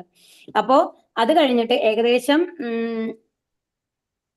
എത്രയോ കോടി വർഷങ്ങളാണ് ബ്രഹ്മാവിന്റെ ഒരു ദിവസം എന്ന് പറയുന്നത്. അപ്പൊ അതുകൊണ്ട് അത്രയും കാലമാണ് ഈ 1000 കൊല്ലം എന്ന് പറയുന്നത്. അപ്പൊ അത്രയും കൊല്ലം തപസ് ചെയ്ത് കഴിയുമ്പോൾ ഭഗവാൻ വേദജ്ഞാനം കൊടുക്കാണ്. നിന്നെ സൃഷ്ടിക്കാണ് നിന്റെ ഡ്യൂട്ടി എന്ന് പറഞ്ഞു കഴിഞ്ഞിട്ട് ജ്ഞാനം കൊടുക്കാണ്, സൃഷ്ടിക്കണം എന്ന് പറഞ്ഞിട്ട് എങ്ങനെ സൃഷ്ടി നടത്തണം എന്ന് പറഞ്ഞു കൊടുക്കാണ് ഭഗവാൻ. ഓക്കെ, അപ്പൊ എന്താണ്, അപ്പൊ ഭഗവാന്റെ നിർദ്ദേശം അനുസരിച്ചാണ് ചരാചരങ്ങളെല്ലാം സൃഷ്ടിച്ചിട്ടുള്ളത്. ഈ നിയമം അനുസരിച്ച് വീണ്ടും വീണ്ടും പ്രപഞ്ചം സൃഷ്ടിക്കപ്പെടുന്നു. അപ്പൊ അങ്ങനെ പ്രപഞ്ചം സൃഷ്ടിക്കപ്പെട്ടു അല്ലെ. അപ്പൊ നമ്മൾ എപ്പോഴാണ് പ്രപഞ്ചം സൃഷ്ടിക്കപ്പെടുന്നത് എന്ന് പറഞ്ഞത്, കാരണോദകസായി വിഷ്ണു എന്ത് ചെയ്യുമ്പോഴാ, ശ്വാസം പുറത്തേക്ക് വിടുമ്പോ. എല്ലാരും മറന്നുപോയോ? അപ്പൊ ശ്വാസം പുറത്തേക്ക് വിടുമ്പോഴാണ് ഈ പ്രപഞ്ചങ്ങളൊക്കെ ഉണ്ടാവുന്നത് അല്ലെ. അപ്പൊ അത് കഴിഞ്ഞു. അത് കഴിഞ്ഞിട്ട് അതുപോലെ തന്നെ ഭഗവാൻ ശ്വാസം ഉള്ളിലേക്ക് വലിക്കില്ലേ, ആ ഉള്ളിലേക്ക് വലിക്കുന്ന സമയമാകുമ്പോഴേക്കും ബ്രഹ്മാവിന്റെ മരണം വരും. അതായത് ആ ഉച്ഛ്വസിക്കുന്ന സമയത്താണ് ബ്രഹ്മാവിന്റെ ജീവിതകാലം എന്ന് പറയുന്നത്. ഭഗവാൻ ശ്വാസം ഉള്ളിലേക്ക് വലിക്കുന്ന സമയത്ത് ബ്രഹ്മാവിന്റെ മരണമാണ്. ആ സമയത്താണ് ഈ പ്രളയം വന്നു കഴിഞ്ഞിട്ട് എല്ലാ ജീവജാലങ്ങളും എവിടേക്ക് പോകുന്നത്, ഭഗവാന്റെ ഉള്ളിലേക്ക് പോകുന്നത്. ഓക്കെ, ഭഗവാന്റെ ഉദരത്തിലേക്ക് പോകുന്നു എന്നാണ് പറയുന്നത്. പ്രളയം വന്നു കഴിഞ്ഞാൽ എല്ലാവരും അതിന്റെ ഉള്ളിൽ ആഴ്ന്നു പോകും, അങ്ങനെയാണ് പറയുന്നത് കേട്ടോ. അതാണ് ഇവിടെ പറയുന്നത്, ഭഗവാന്റെ ഇഷ്ടത്തിനനുസരിച്ചാണ് ചരാചരങ്ങളെയെല്ലാം സൃഷ്ടിക്കുന്നതും അതുപോലെ തന്നെ നശിക്കുകയും ചെയ്യും. അതാണ് അനിഹിലേഷൻ എന്ന് പറയുന്നത്. ഈ നിയമം അനുസരിച്ച് വീണ്ടും വീണ്ടും പ്രപഞ്ചം സൃഷ്ടിക്കപ്പെടുകയും സംഹരിക്കപ്പെടുകയും ചെയ്യുന്നു. പിന്നെ അടുത്തത് ഭഗവാന്റെ ഉച്ഛ്വാസം വരുമ്പോൾ എന്തുണ്ടാവും, പുറത്തേക്ക് വരുമ്പോൾ വീണ്ടും ബ്രഹ്മാവിനെ സൃഷ്ടിക്കും. എല്ലാം വീണ്ടും പഴയ പോലെ ആരംഭിക്കും. അങ്ങനെയാണ് കേട്ടോ. അവജാനന്തി മാ മൂഢ മാനുഷീം തനുമാശ്രിതം പരം ഭാവമജാനന്ദോ മമഭൂതമഹേശ്വരം. മനുഷ്യരൂപത്തിൽ അവതരിക്കുന്ന എന്നെ മൂഢന്മാർ നിന്ദിക്കുന്നു. എല്ലാറ്റിലും ഈശ്വരനായ എന്റെ അതീന്ദ്രിയ സ്വഭാവം അവർക്ക് അറിഞ്ഞുകൂടാ. പക്ഷെ എന്താ പറയുന്നത്, നമ്മളെപ്പോലുള്ള ആൾക്കാർ, മൂഢന്മാരായിട്ടുള്ള ആൾക്കാർ എന്താ വിചാരിക്കുന്നത്, ഭഗവാൻ മനുഷ്യരൂപത്തിലാണ് അവതരിക്കുന്നത് എന്നാണ്. നമ്മളും പറയും അങ്ങനെയല്ലേ, ശ്രീരാമനായിട്ട് അവതരിച്ചു മനുഷ്യരൂപത്തില്, അല്ലെങ്കിൽ കൃഷ്ണനായിട്ട് അവതരിച്ചു, അങ്ങനെയാണ് നമ്മൾ പറയാറ് അല്ലെ. പക്ഷെ ഭഗവാന്റെ ശരീരം നമ്മളുടെ ശരീരമല്ല. അപ്പൊ അതാണ് നമ്മളിപ്പോ മനസ്സിലാക്കുന്നത്. അപ്പൊ എന്താണ്, അപ്പൊ ഇങ്ങനെയാണ് ഭഗവാന് മനുഷ്യരൂപത്തിൽ അവതരിച്ച ഭഗവാന് പൂതനയെ കൊല്ലാൻ സാധിച്ചത്. അപ്പൊ അന്ന് എത്രയോ ദിവസമായിട്ടുള്ളൂ ജനിച്ചിട്ട്, 8 ദിവസമോ, ആ ഒരു വളരെ ചെറിയൊരു ഡ്യൂറേഷനിലാണ് പൂതനാവധം നടക്കുന്നത് കേട്ടോ. 1 മാസം കൂടി ആയിട്ടില്ല ഭഗവാന്റെ ഏജ് എന്ന് പറയുന്നത്. അപ്പൊ എങ്ങനെയാണ് പൂതനയെ കൊല്ലാൻ സാധിച്ചത്, അത് നമ്മൾക്ക് അതിന് ഉത്തരം ഉണ്ടോ? അപ്പൊ നമ്മൾ എന്താ പറയുന്നത് എന്നുണ്ടെങ്കിൽ, അമാനുഷിക ശക്തികളുണ്ട്. ചില രാക്ഷസന്മാർക്കൊക്കെ ഉണ്ടാവില്ലേ, അതുമാരത്തെ ശക്തികൾ മാത്രമാണ് എന്നാണ് വിചാരിക്കുന്നത്. എന്നാൽ അത് തെറ്റാണ് എന്നാണ് ഇവിടെ പറയുന്നത് കേട്ടോ. അപ്പൊ എന്താണ് പറയുന്നത്, ഭഗവാന് എല്ലാത്തിനുള്ള കഴിവുണ്ട്. അത് ഭഗവാൻ അതീന്ദ്രിയനായതുകൊണ്ടാണ്, അല്ലാണ്ട് മാജിക്കൽ പവർ ഉള്ളത് കൊണ്ടല്ല എന്നുള്ളതാണ്. അപ്പൊ ഭഗവാന്റെ അതീന്ദ്രിയ സ്വഭാവം അറിയുന്ന ആൾക്കാർക്ക് മാത്രമാണ് എവിടേക്ക് പോകാൻ പറ്റുള്ളൂ, ഭഗവാന്റെ അടുത്ത് പോകാനായിട്ട് പറ്റുള്ളൂ. അപ്പൊ ആദ്യം നമ്മൾ മനസ്സിലാക്കേണ്ടത് എന്നുണ്ടെങ്കിൽ, ഏത് അവതാരമാണെങ്കിലും ഭഗവാനായിട്ട് തന്നെയാണ് വരുന്നത്. അത് മത്സ്യരൂപമായാലും ശരി, വരാഹരൂപമായാലും ശരി, രാമനായാലും ശരി, വാമന രൂപമായാലും ശരി, കൃഷ്ണന്റെ രൂപമാണെങ്കിലും ശരി, എല്ലാം എന്താണ്, ഭഗവാൻ സ്വയം വരുന്നതാണ്. അപ്പുറത്തെ ബാഹ്യ രൂപം മാത്രമാണ് മാറുന്നുള്ളൂ. ഉള്ളിലുള്ള ഭഗവാൻ തന്നെയാണ് എന്നാണ് ഇവിടെ പറയുന്നത് കേട്ടോ. മോകാശ മോഹകർമാണോ മോഹജ്ഞാന വിജേത സഖ രാക്ഷസീമാസുരീം ചൈവ പ്രകൃതിം മോഹിനീം ശ്രിത. ഇങ്ങനെ മോഹിതരായവർ ആസുരങ്ങളും നിരീശ്വരവാദ പരങ്ങളുമായ ആശയങ്ങളാൽ ആകൃഷ്ടരാകുന്നു. ഈ വ്യാമോഹാവസ്ഥയിൽ മുക്തിയെക്കുറിച്ചുള്ള പ്രതീക്ഷകളും ഫലോദിഷ്ട കർമ്മങ്ങളും ജ്ഞാനാർജനവും എല്ലാം പാഴായി പോവും. അപ്പൊ അസുരശക്തിയുള്ള ആൾക്കാർ എന്താ വിചാരിക്കുന്നത്? എല്ലാം നമ്മളാണ് ചെയ്യുന്നത് എന്നാണ്. നമ്മുടെ ബുദ്ധി കൊണ്ട് നമ്മൾ ചെയ്യുന്നു. ഞാൻ എന്റെ ബുദ്ധി കൊണ്ട് പഠിക്കുന്നു. അപ്പൊ ഈ ബുദ്ധി നമ്മൾക്ക് എവിടെ നിന്ന് വന്നു? അതിന് യഥാർത്ഥ ഉത്തരങ്ങളില്ലെങ്കിലും എങ്ങനെ നമ്മളുടെ സൃഷ്ടി നടന്നു എന്നുള്ളതിന് ഒരു സ്ത്രീയും പുരുഷനും കൂടിയുള്ള ബന്ധത്തിലാണ് ഇത് നടക്കുന്ന ഒരു സൃഷ്ടി നടക്കുന്നത്. ബാക്കി എല്ലാ കാര്യങ്ങളും ആക്സിഡന്റൽ ആയിട്ട് നടക്കും ആണ് പറയുന്നത്. ഇപ്പൊ നമ്മൾ പറഞ്ഞില്ലേ, ഹൈഡ്രജനും ഓക്സിജനും ചേർന്ന് കഴിഞ്ഞാൽ വെള്ളം ഉണ്ടായി നമ്മൾ പറയുന്നു അല്ലെ. അപ്പൊ അതുപോലെ തന്നെയാണ് ഇവർ എന്ത് പറയുന്നത്? അതുപോലെ ആക്സിഡന്റൽ ആയിട്ട് എല്ലാം ചേർന്ന് ഓരോ സൃഷ്ടികളും ഉണ്ടാവുന്നു എന്നാണ് പറയുന്നത്. അങ്ങനെയാണ് ആര് വിശ്വസിക്കുന്നത്? ആസുരങ്ങളും നിരീശ്വരവാദപരങ്ങളുമായുള്ള ആശയങ്ങൾ കൊണ്ട് മുഴുകിയിട്ടുള്ള ആൾക്കാര് വിശ്വസിക്കുന്നത്. ദൈവം ഇല്ല എന്ന് വിശ്വസിക്കുന്നവർ വിചാരിക്കുന്നത്. അപ്പൊ ആ വ്യാമോഹാവസ്ഥയിൽ, അപ്പൊ അങ്ങനെ വിചാരിക്കുന്ന ആൾക്കാർക്ക് ഒരിക്കലും ഈ ലോകത്തുനിന്ന് രക്ഷപ്പെടാൻ പറ്റില്ല. അത് വീണ്ടും വീണ്ടും നമ്മൾ എങ്ങനെ വേണം, ഒരു ജയന്റ് വീലിൽ പോയിട്ട് മേലേക്ക് നിന്ന് താഴത്തേക്ക് വരുന്ന മാതിരി നമ്മൾ ഇങ്ങനെ ചുറ്റിക്കൊണ്ടിരിക്കും. ഈ കഷ്ടപ്പാടുകൾ അനുഭവിച്ച് ഈ ഭൂമിയിലേക്ക് വീണ്ടും വീണ്ടും വന്നുകൊണ്ടിരിക്കണം എന്നാണ് ഇവിടെ പറയുന്നത് കേട്ടോ. മഹാത്മാനസ്തു മാം പാർത്ഥ ദൈവീം പ്രകൃതിമാശ്രിതാക ഭജന്ത്യ അനന്യ മനസോ ജ്ഞാത്വാ അഭൂതാദിമവ്യയം.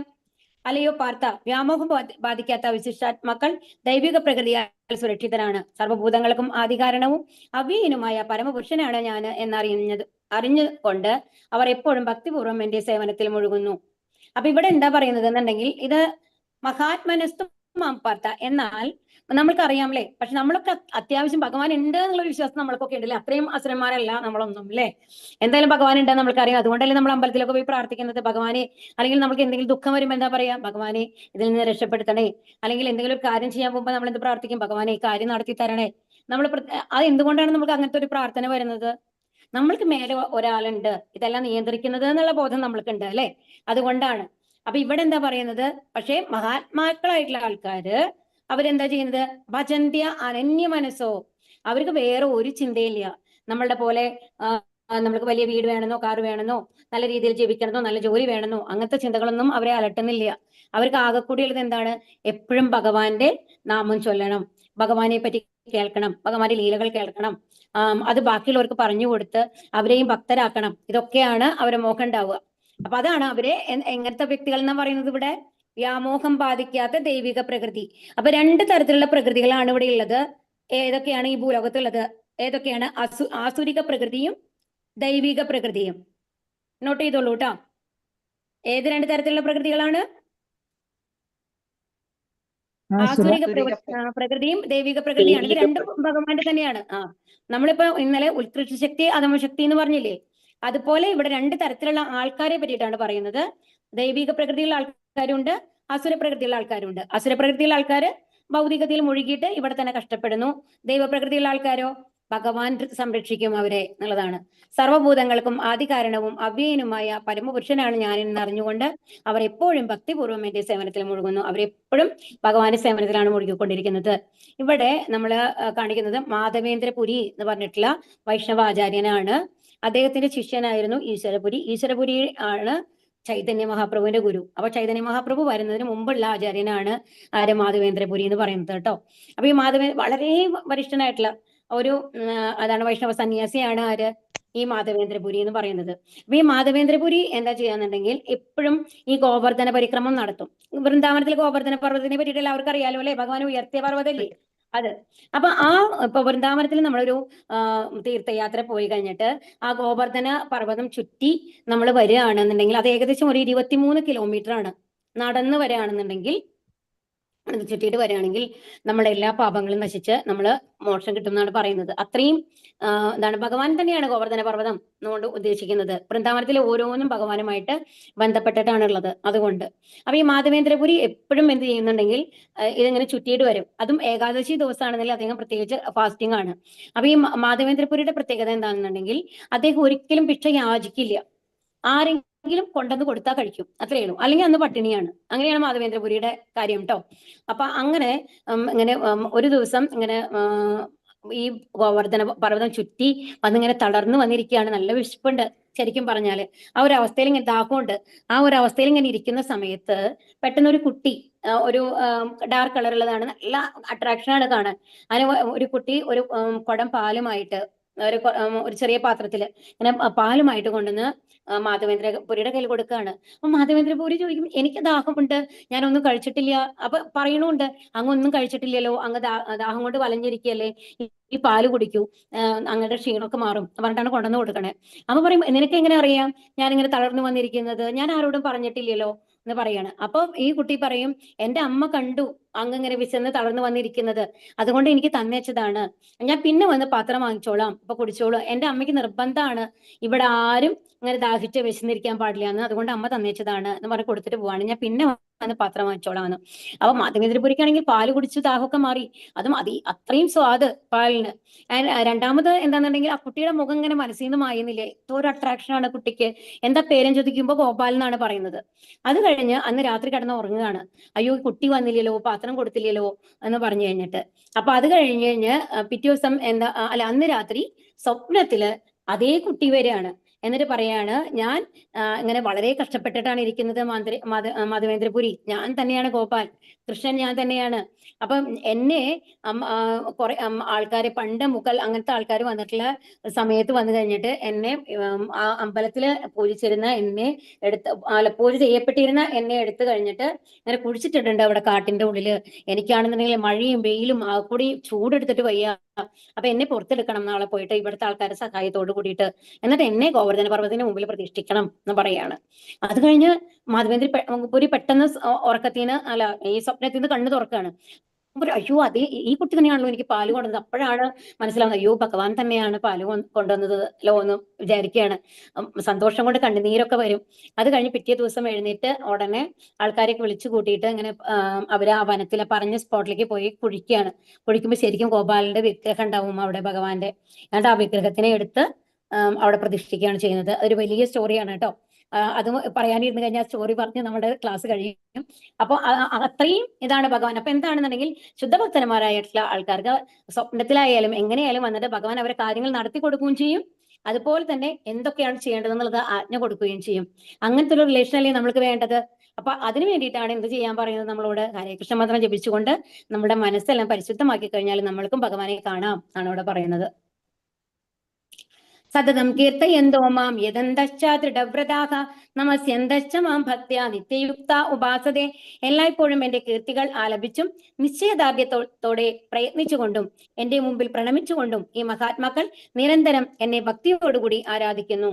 ഇത് വളരെ ഇമ്പോർട്ടന്റ് ആയിട്ടുള്ള ശ്ലോകമാണ്, നമ്മൾക്ക് പഠിക്കേണ്ട ശ്ലോകമാണ് കേട്ടോ. സതതം കീർത്തയന്തോ മാം യദന്തശ്ച ദൃഢവ്രതാഃ. സതതം കീർത്തയന്തോ മാം, എന്താ ഇപ്പൊ ഭഗവാൻ പറയണേ? വലിയ ബുദ്ധിമുട്ടുള്ള കാര്യങ്ങളൊന്നും അല്ല നമ്മളോട് പറയണം. എന്ത് ചെയ്യണം? എപ്പോഴും എന്റെ കീർത്തനങ്ങൾ പാടുക, അതായത് ഹരികൃഷ്ണമന്ത്രം ജപിക്കുക, അല്ലെങ്കിൽ ഭഗവാനെ കുറിച്ചുള്ള പാട്ട്. നമുക്ക് എത്ര പാട്ടുകൾ അറിയാം അല്ലേ? അപ്പൊ എല്ലായ്പ്പോഴും എന്റെ കീർത്തികൾ ആലപിക്കുക, നിശ്ചയദാർഢ്യത്തോടെ പ്രയത്നിക്കുക. എന്ത് പ്രയത്ന, നമ്മൾക്കിപ്പോ ഒരു പരീക്ഷ പാസ്സാവാനായിട്ട് നമ്മൾ അത്രയും അധികം ഒരു പബ്ലിക് പരീക്ഷയാണ് നമ്മൾ എഴുതാൻ പോകുന്നത് എന്നുണ്ടെങ്കിൽ നമ്മൾ രാവും പകലും ഇല്ലാണ്ട് മെനക്കെട്ടിരുന്ന് പഠിക്കും അല്ലെ? ഇല്ലേ? കറക്റ്റ് അല്ലേ പറയുന്നത്? ഇപ്പൊ പ്രായമായ ആൾക്കാരാണെങ്കിൽ അവര് മക്കളോടാണെങ്കിലും പഠിക്കണം പഠിക്കണം നമ്മൾ പറഞ്ഞുകൊണ്ടിരിക്കില്ലേ?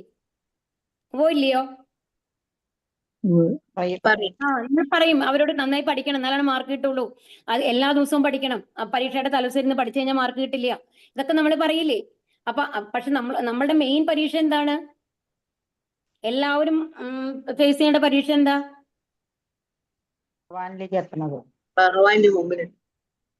ഭഗവാന്റെ മുമ്പിൽ എത്തണം എന്നുള്ളതാണ് നമ്മുടെ പരീക്ഷ.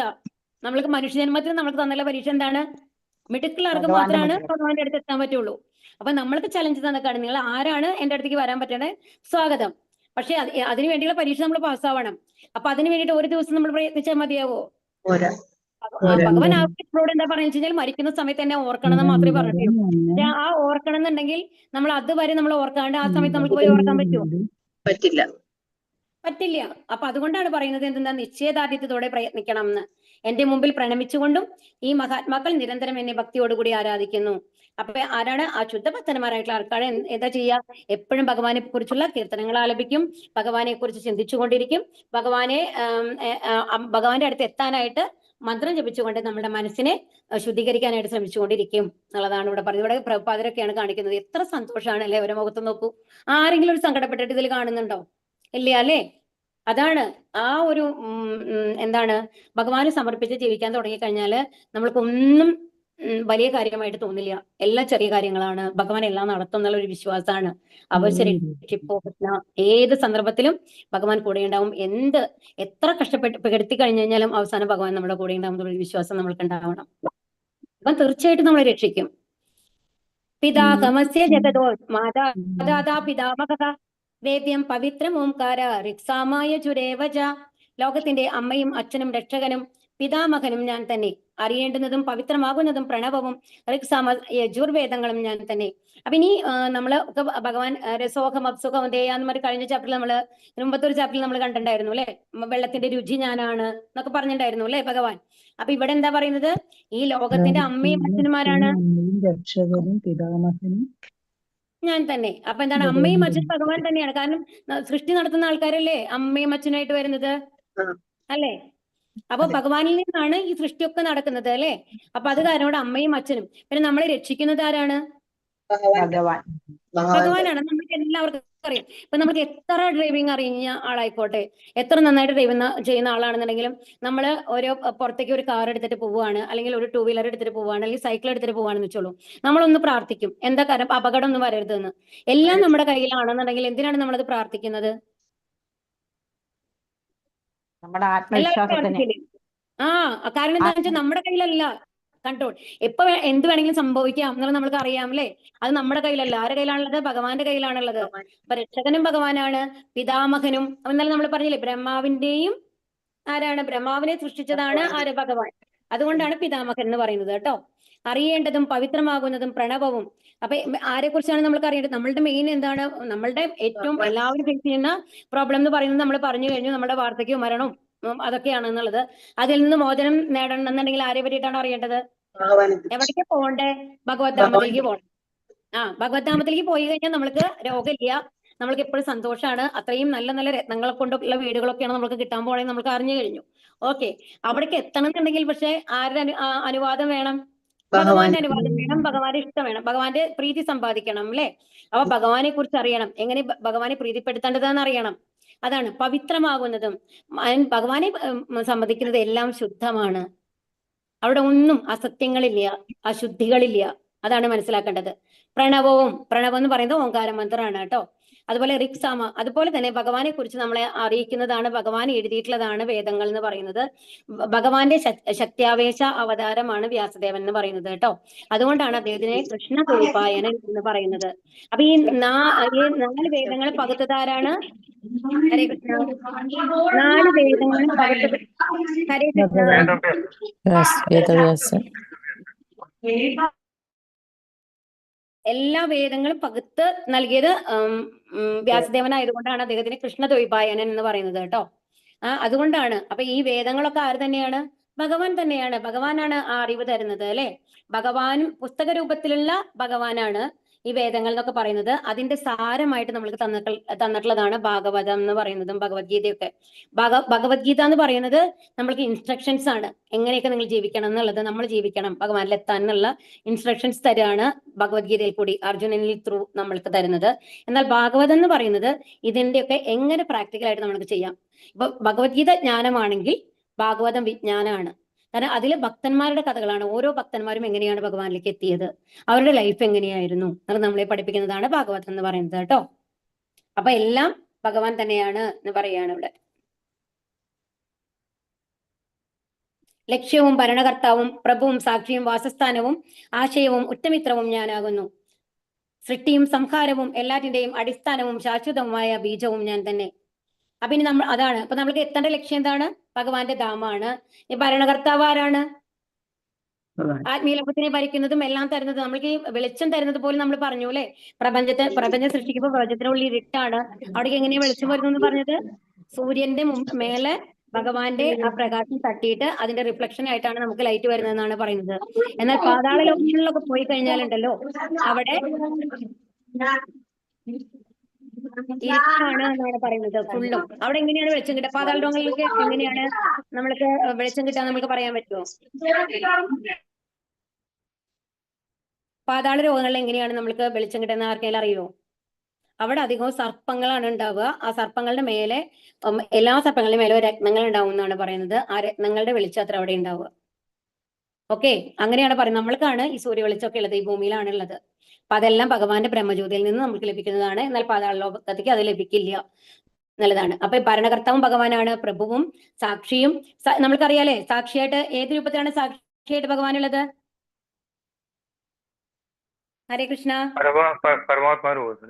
പരമാത്മാ രൂപത്തില് അല്ലെ, എല്ലാവരുടെ ഉള്ളിലും സാക്ഷിയായിട്ട് ഭഗവാനുണ്ട്. ഇനി വാസസ്ഥാനവും. അപ്പൊ വാസസ്ഥാനം എന്ന് പറയുമ്പോൾ നമ്മള് വസിക്കുന്നത് പറഞ്ഞു, നമ്മളെല്ലാം ഭഗവാന്റെ ഉള്ളിലാണുള്ളത്. പക്ഷെ ഭഗവാൻ അതിൽ നിന്നും ഇൻഡിപെൻഡന്റ് ആണ് എന്നാണ് പറഞ്ഞത് അല്ലെ. നമ്മൾക്ക് ഈ ഓരോരുത്തർക്കും അവർക്ക് താമസിക്കാനുള്ള സ്ഥലമായാലും ശരി, എല്ലാം തരുന്നത് ഭഗവാൻ തന്നെയാണ്. ഇനി ഉറ്റമിത്രവും ഞാനാണ്. ഭഗവാൻ തന്നെയാണ് എല്ലാവരുടെയും ഉറ്റമിത്രം. കാരണം എല്ലാ ജന്മങ്ങളിലും നമ്മുടെ കൂടെ ഉള്ളത്. അത് ഒന്ന് ആലോചിച്ച് നോക്കൂ. ഒരാൾ ടെററിസ്റ്റ് ആവട്ടെ, ഒരു കടുവയാവട്ടെ, ഒരു സിംഹമാവട്ടെ, എല്ലാവരുടെ ഉള്ളിലും പരമാത്മാ രൂപത്തിൽ ഭഗവാനുണ്ട്. അപ്പൊ ഏത് ചീത്ത രീതിയിലാണ് നമ്മൾ ഇരിക്കുന്നത് എന്നുണ്ടെങ്കിലും, ഇത്രയും നമ്മുടെ വിസർജ്യ വസ്തുക്കളുടെ ഉള്ളിലെ പുഴുവായിട്ട് നമ്മൾ ജനിക്കാം. ആ പുഴുവിന്റെ ഉള്ളിലും ആരായിട്ടുണ്ട്? പരമാത്മാവായിട്ട് ഭഗവാൻ ഉണ്ടെന്ന് ആലോചിക്കണം. അപ്പൊ എത്ര ഏത് സാഹചര്യമാണെങ്കിലും, എത്ര വൃത്തികെട്ട സാഹചര്യമാണെങ്കിലും, അത് സ്വർഗലോകത്തിലാണെങ്കിലും, എത്ര ഉന്നതമായ സ്ഥാനത്തിലാണെന്നുണ്ടെങ്കിലും, നമ്മുടെ കൂടെയുള്ളത് ആരാണ്? ഭഗവാൻ മാത്രമാണ്.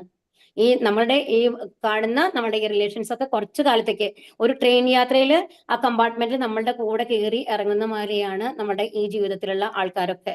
കാരണം അതൊരു യാത്ര മാത്രമാണ്, ഒരു ചെറിയ യാത്രയാണിത്.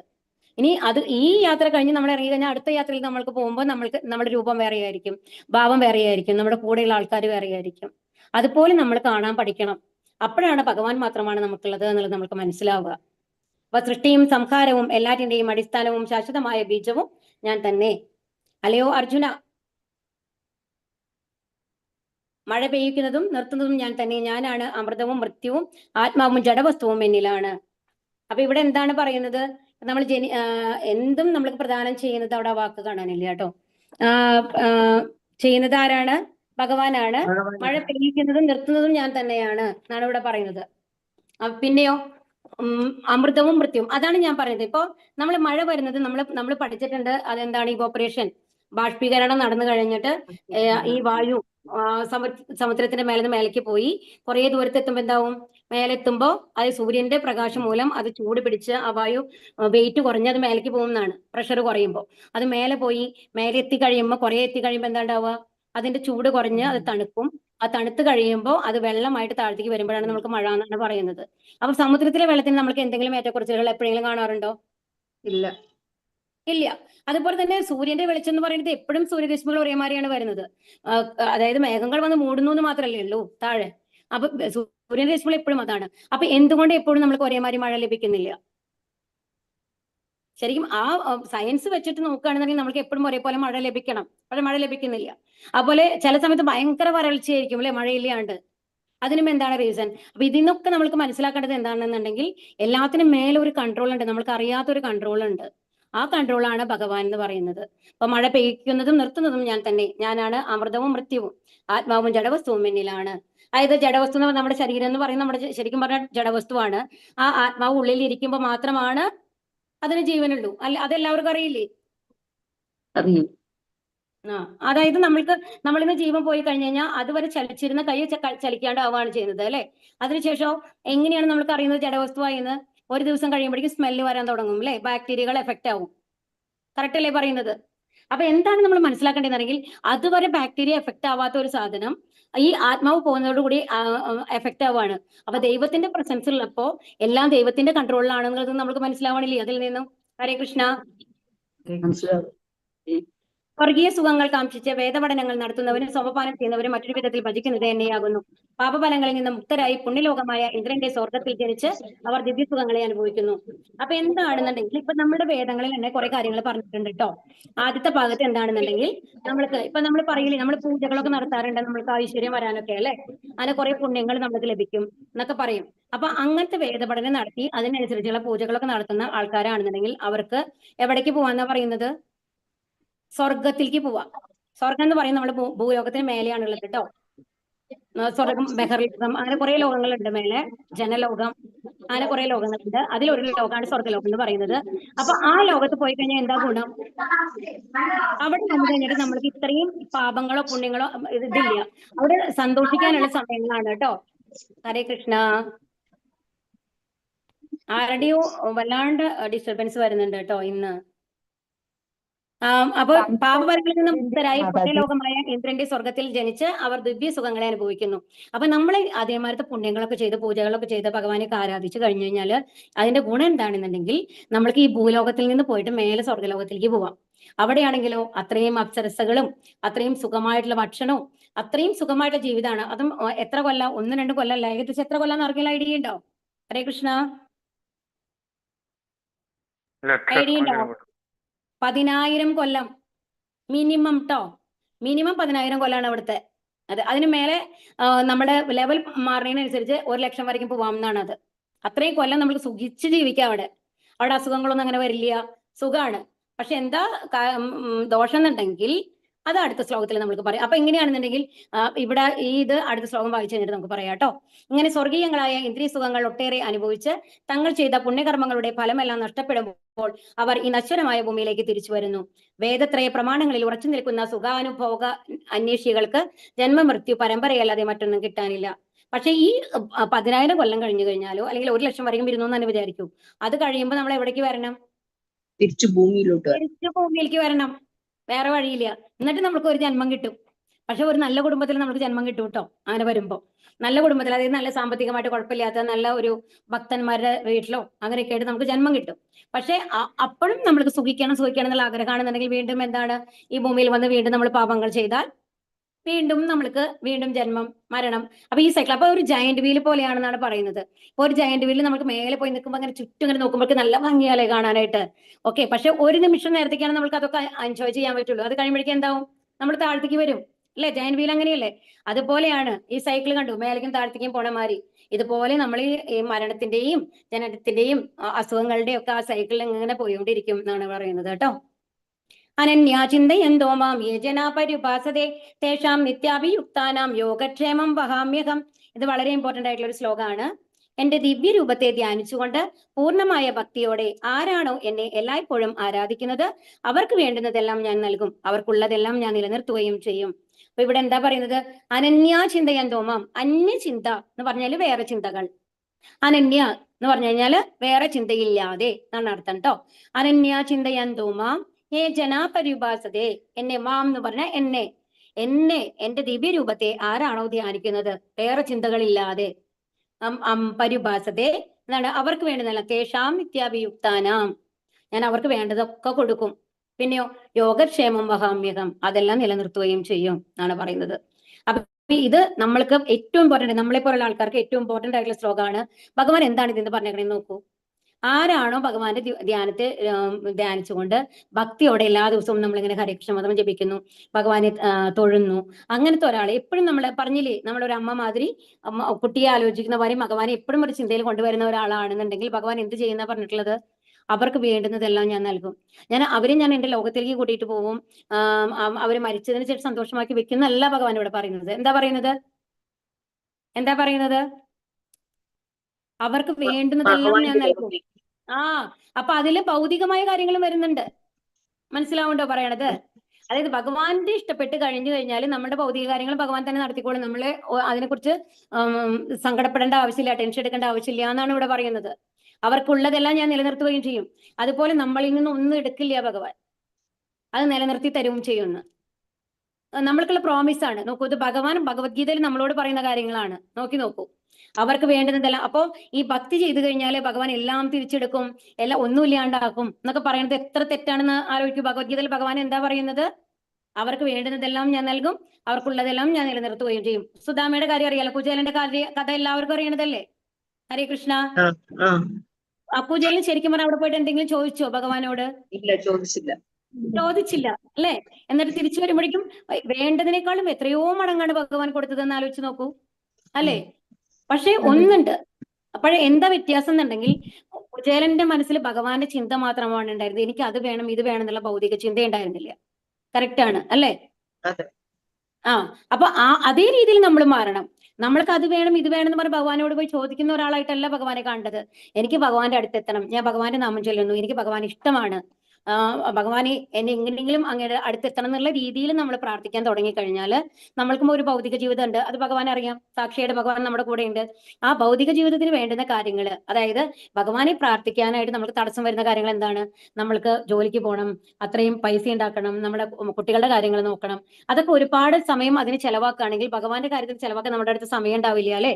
അപ്പൊ ഭഗവാൻ എന്ത് ചെയ്യും? എന്നെ ഇഷ്ടപ്പെട്ട് വരുന്ന ആൾക്കാരാണ് എന്ന് അറിഞ്ഞു കഴിഞ്ഞു കഴിഞ്ഞാല് അവര് അങ്ങനത്തെ തടസ്സങ്ങളൊക്കെ ഭഗവാൻ നീക്കി കൊടുക്കും. എന്തിനു വേണ്ടി? സുഖമായിട്ട് ഭഗവാനെ വിളിക്കാനുള്ള ഒരു അവസ്ഥ നമ്മൾക്ക് തരും എന്നുള്ളതാണ് മനസ്സിലാക്കേണ്ടത്.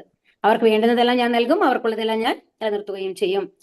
ये अप्यन्यदेवता भक्ता यजन्ते ശ്രദ്ധയാനിതാഹ തേപി മാമേവ കൗന്ദേയ യജന്ത്യ അവിധിപൂർവകം. മറ്റ് ദേവന്മാരുടെ ഭക്തന്മാരും വിശ്വാസപൂർവ്വം അവരെ ഉപാസിക്കുന്നവരും വാസ്തവത്തിൽ എന്നെ തന്നെയാണ് ഉപാസിക്കുന്നത്. കുന്തിപുത്ര, എന്നാൽ അവരെങ്ങനെ ചെയ്യുന്നത് വിധിപ്രകാരമല്ല. പക്ഷെ നമ്മൾ സാധാരണ എന്താ ചെയ്യുക? നമ്മൾ എല്ലാ ദേവതമാരെയും മാറ്റി മാറ്റിയാണ്. നമ്മൾക്ക് എന്തെങ്കിലും തടസ്സങ്ങൾ വന്നു കഴിഞ്ഞാൽ ഓക്കെ, നമ്മളിപ്പോ ഞാൻ ഇന്ന് എന്താണ് ഗണപതിയുടെ അടുത്ത് പോയിട്ടൊരു നാളികേരം ഉടയ്ക്കും എന്ന് തീരുമാനിക്കും.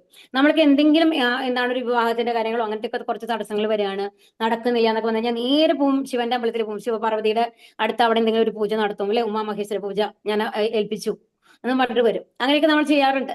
അപ്പോ അങ്ങനെ ചെയ്യുന്ന ആൾക്കാര് യഥാർത്ഥത്തിൽ ഇപ്പൊ ഇവിടെ എന്താ ഭഗവാൻ പറയണെന്നുണ്ടെങ്കിൽ, നിങ്ങൾ അങ്ങനെയൊക്കെ ചെയ്യുന്നുണ്ടെങ്കിലും വാസ്തവത്തിൽ നിങ്ങൾ എന്നെ തന്നെയാണ് ഉപാസിക്കുന്നത് എന്ന് പറയാണ്. എന്താ കാരണം? എല്ലാം ഭഗവാന്റെ തന്നെ ഓഫീസേഴ്സ്മാരെയാണ്. ഈ ഭൗതിക ലോകം നിയന്ത്രിക്കുന്ന ആൾക്കാരാണ് ദേവതമാര് എന്ന് പറയുന്നത്. ഈ ഭൗതിക ലോകത്തിന്റെ സൃഷ്ടികർത്താക്കളായിട്ട് പൊതുവെ പറയാ, അങ്ങനത്തെ അമ്മയും അച്ഛനും എന്നുള്ള ലെവലിൽ പറയാ ശിവപാർവതിയാണ് പറയാ അല്ലെ. ഓക്കെ, അപ്പൊ ഭഗവാന്റെ ഓരോന്നാണ്. അതുപോലെ മഴയ്ക്ക് ഇന്ന ആളുണ്ട്, ദേവനുണ്ട് അല്ലെ. അങ്ങനെ പല ദേവതമാരാണ് ഈ ഭൗതിക ലോകത്തിനെ നിയന്ത്രിക്കുന്നത്. അത് ഭഗവാന്റെ ഓഫീസേഴ്സ്മാരെയാണ്. ഇപ്പൊ നമ്മൾ ഒരു എന്താണ് നമ്മൾക്കൊരു കാര്യം നടക്കണമെന്നുണ്ടെങ്കിൽ നമ്മൾ എന്ത് ചെയ്യും? നമ്മൾക്ക് പൊളിറ്റിക്കൽ ലെവലിൽ നമ്മൾ നോക്കൂ, നമ്മൾക്ക് എന്തെങ്കിലും നമ്മളെ പഞ്ചായത്തിലുള്ള ആൾക്കാരാണെന്ന് വെച്ചോളൂ. അപ്പൊ ആദ്യം എന്ത് ചെയ്യും? ആ പഞ്ചായത്തിൽ പോയിട്ട് എന്തെങ്കിലും കാര്യം, ഇപ്പൊ നമ്മുടെ വീട്ടിൽ വെള്ളം വരണം, അങ്ങനത്തെ എന്തെങ്കിലും വാട്ടർ അതോറിറ്റിയുടെ ഏതെങ്കിലും ഓഫീസിൽ പോയിട്ട് നമ്മൾ കംപ്ലൈന്റ് കൊടുക്കും, അല്ലെങ്കിൽ അവരോട് സംസാരിച്ച് ആ കാര്യം നടത്താനായിട്ട് നമ്മൾ നോക്കും അല്ലെ. അങ്ങനെയല്ലേ നമ്മൾ ചെയ്യുക? ഓക്കെ. പക്ഷേ അതിന്റെ പൂർണ്ണ നിയന്ത്രണം ഇപ്പം ആക്ച്വലി വന്നു കഴിഞ്ഞാൽ അങ്ങനത്തെ കാര്യങ്ങൾ, ചെറിയ ചെറിയ കാര്യങ്ങൾ ഇവർക്ക് നിയന്ത്രിക്കാൻ പറ്റും ഉള്ളത്. പക്ഷേ ശരിക്കും പറഞ്ഞു കഴിഞ്ഞാല് ഈ ആൾക്കാർ മുഴുവൻ, ഈ ജോലിക്കാർ മുഴുവൻ അതിന്റെ മേലധികാരികൾ എന്ത് പറയുന്നു അതിനനുസരിച്ചാണ് അവർക്ക് പ്രവർത്തിക്കാൻ പറ്റുള്ളൂ. കറക്റ്റ് അല്ലേ പറയുന്നത്? ഹരേ കൃഷ്ണ അല്ലേ? ഇപ്പൊ നമ്മൾ ഒരു ചെറിയ ആളുടെ അടുത്ത് പോകും, നമ്മളിപ്പോ ഒരു പ്യൂണിനെ പിടിച്ചു നിൽക്കും, ആ പ്യൂണിനോട് മുന്നേ കൈക്കൂലി കൊടുത്തു കഴിഞ്ഞാൽ നമ്മളൊരു കാര്യം നടത്തണമെന്ന് വിചാരിക്കുകയാണ്. പക്ഷെ ആ പ്യൂണിന് ആ കാര്യം ചെയ്യാൻ പറ്റുമോ? ഇല്ല.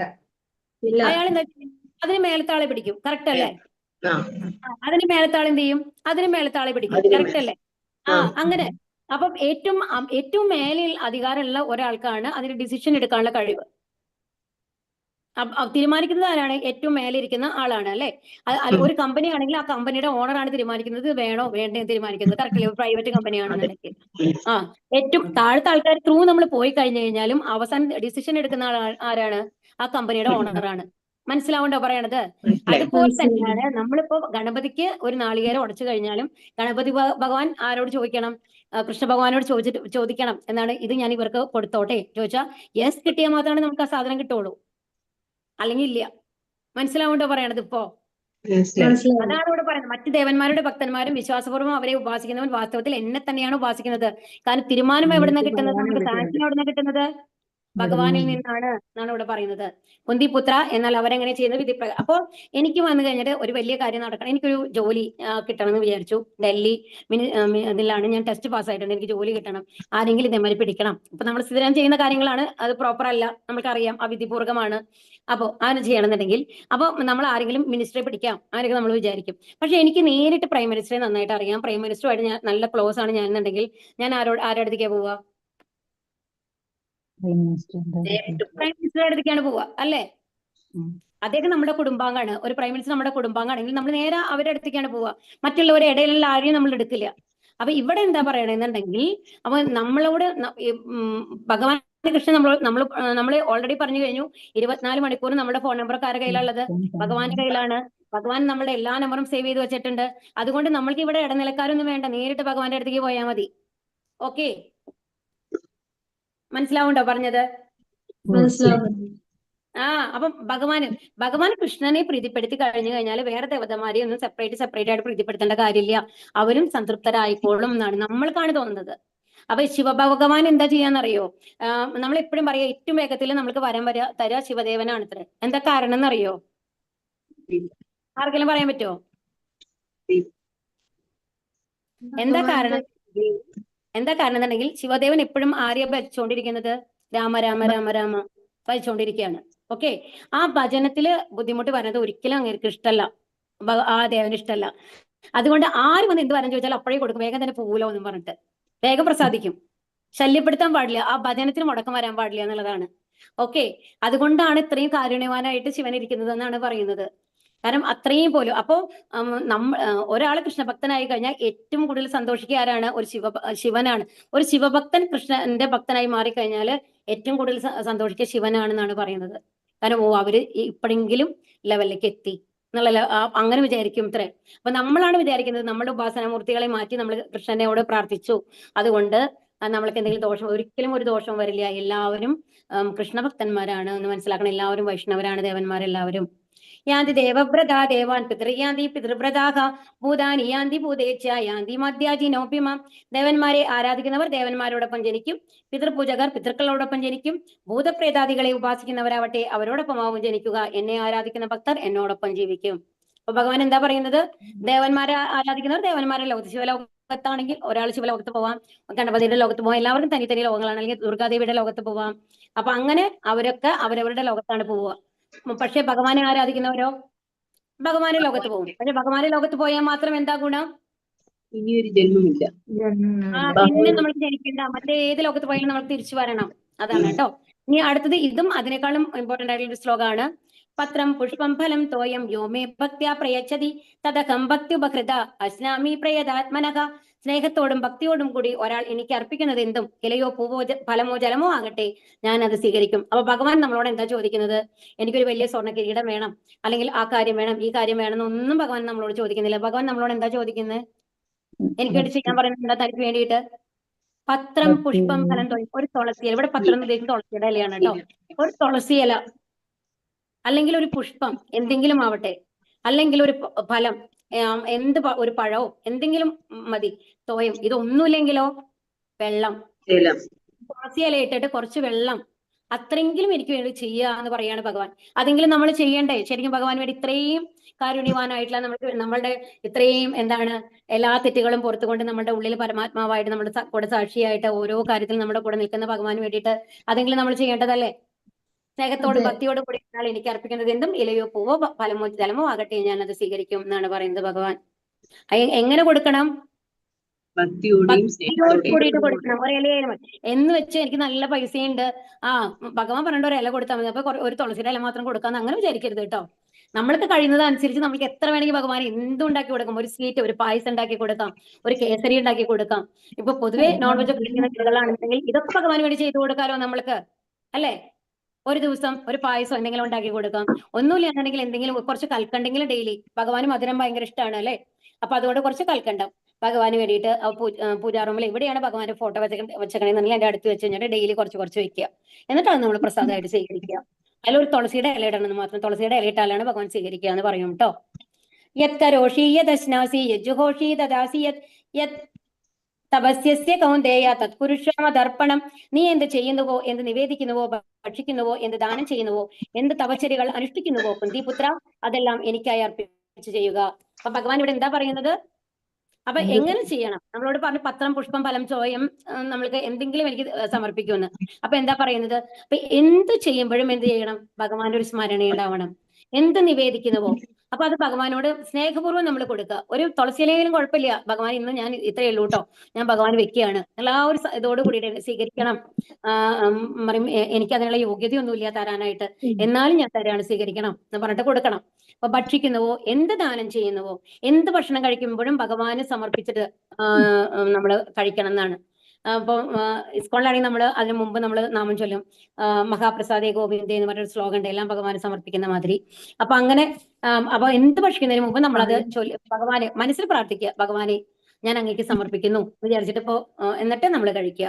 എന്ത് ദാനം ചെയ്യുന്നവോ ആർക്ക് എന്ത് കൊടുക്കുമ്പോഴും എസ്പെഷ്യലി നമ്മൾ ഭിക്ഷക്കാരോ ആരെങ്കിലും ഒക്കെ വന്നു കഴിയുമ്പോൾ നമ്മൾ കൊടുക്കുന്ന പൈസ അവരെന്തിനാണ് ഉപയോഗിക്കുക എന്ന് നമ്മൾക്ക് അറിയില്ല.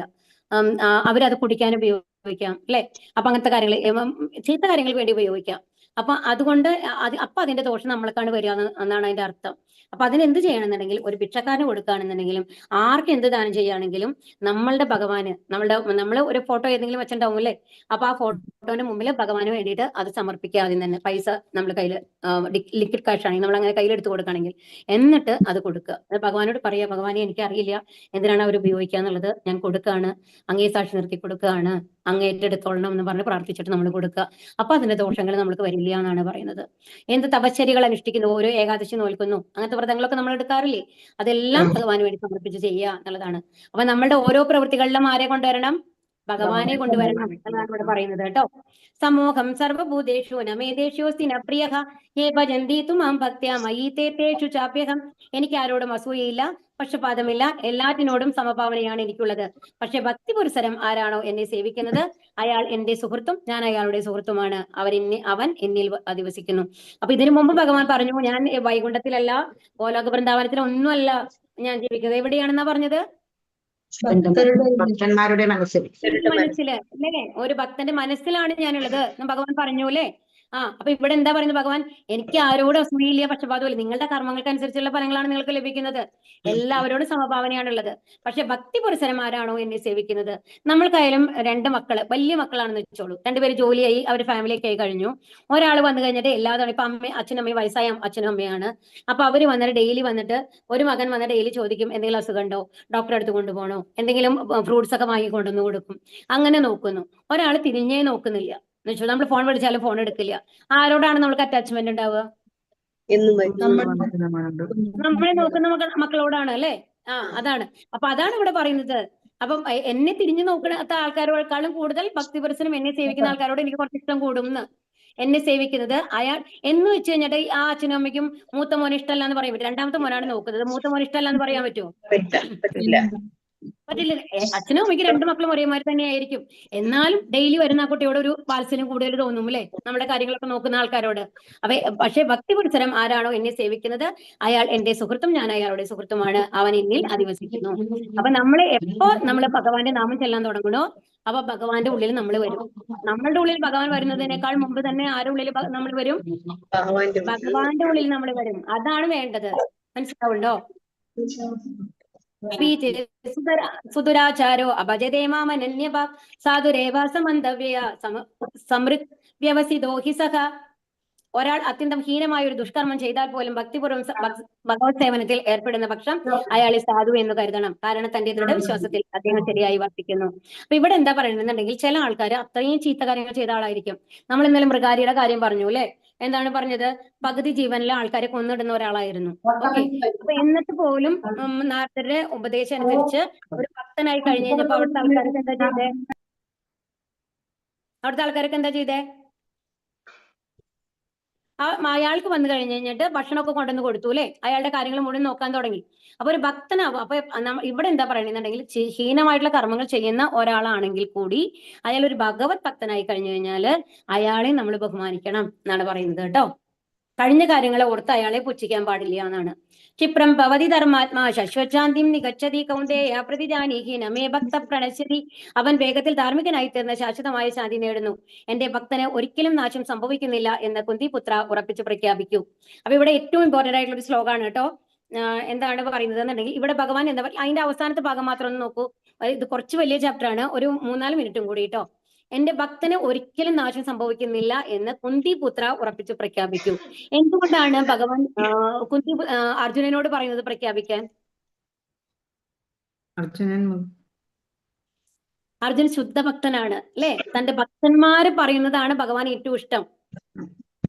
ഓക്കെ. അപ്പൊ ഭഗവാൻ ഇപ്പൊ നമ്മൾക്ക് ഭഗവാൻ പറയുമ്പോൾ നമ്മൾ വിചാരിക്കാം ഓക്കെ ഭഗവാൻ എന്ത് വേണമെങ്കിൽ പറഞ്ഞുകൂടെ എന്ന്. പക്ഷെ ശുദ്ധഭക്തനായ അർജുനനോട് പറയാണ്, നീ പറയണം. കാരണം എന്താണെന്ന് കാരണം ഭക്തന്മാർക്ക് കൊടുത്ത പ്രോമിസ് ഒരിക്കലും ഭഗവാൻ തെറ്റിക്കില്ല. ഭീഷ്മരുടെ കാര്യം പറഞ്ഞു അല്ലെ. അർജുനന് വേണ്ടിട്ട് എന്താണ് രഥത്തിന്റെ ചക്രം എടുത്തു അല്ലെ, എടുത്തില്ലേ? ആ. ഭക്തനോട് കൊടുത്തു കഴിഞ്ഞ പ്രോമിസ് ഒരിക്കലും ഭഗവാൻ തെറ്റിക്കില്ല. ഭഗവാൻ സ്വയം പറഞ്ഞ പ്രോമിസ് തെറ്റിച്ചാലും. അതുകൊണ്ടാണ് ഇവിടെ അർജുനനോട് പ്രഖ്യാപിക്കാൻ പറയുന്നത് എന്താണ്? വേഗം തന്നെ ശാന്തി കിട്ടും, ഭഗവാനെ പൂജിച്ചു കഴിഞ്ഞാൽ എന്തായാലും ഭഗവാന്റെ അടുത്തെത്തും എന്നുള്ളത്. മാഗി പാർത്ഥവ്യഭാശ്രിത്യ ഏപിസ്യോപാഭയോനയഃ സ്ത്രീയോ വൈശ്യാസ്തദാ ശൂദ്രാ ദേവിയാന്തി പരാഗതി. പാർത്ഥ, എന്നെ ആശ്രയിക്കുന്നവൻ അധമകുലത്തിൽ പിറന്നവരോ സ്ത്രീകളോ കച്ചവടക്കാരോ ശൂദ്രരോ ആരായാലും ശരി പരമപദം പ്രാപിക്കും. ഇവിടെ അടുത്തത് ഏറ്റവും ഇമ്പോർട്ടന്റ് ആയിട്ടുള്ള കാര്യമാണ് നമ്മുടെ ഈ കലിയുഗത്തില്. കാരണം ഭഗവാൻ ഇവിടെ ഏതെങ്കിലും ജാതി മതമുണ്ടോ? ഇല്ല. ഇല്ല. ഭഗവാൻ എല്ലാവരും തുല്യരാണ്. നമ്മളാണ് ജാതി മതം ഉണ്ടാക്കിയിട്ട് പരസ്പരം താഴ്ത്തിയും മേലെയും എന്നൊക്കെ പറഞ്ഞിട്ടിരിക്കുന്നത്. ഭഗവാൻ എന്താ പറയുന്നത്? ആരാണെങ്കിലും ശരി പരമപദം പ്രാപിക്കും. അതായത് ഭഗവാനെ ഭക്തിപൂർവ്വം ആര് ഉപാസിക്കുന്നുവോ, മഞ്ജുളയുടെ കഥയൊക്കെ നമ്മൾക്ക് അറിയാം അല്ലേ? മഞ്ജുള ഉള്ളിലേക്ക് കടത്തി വിടുന്നില്ല ആ മാല ഇടാൻ വേണ്ടിയിട്ട്. എന്നിട്ട് എന്താ ചെയ്തത് മഞ്ജുള?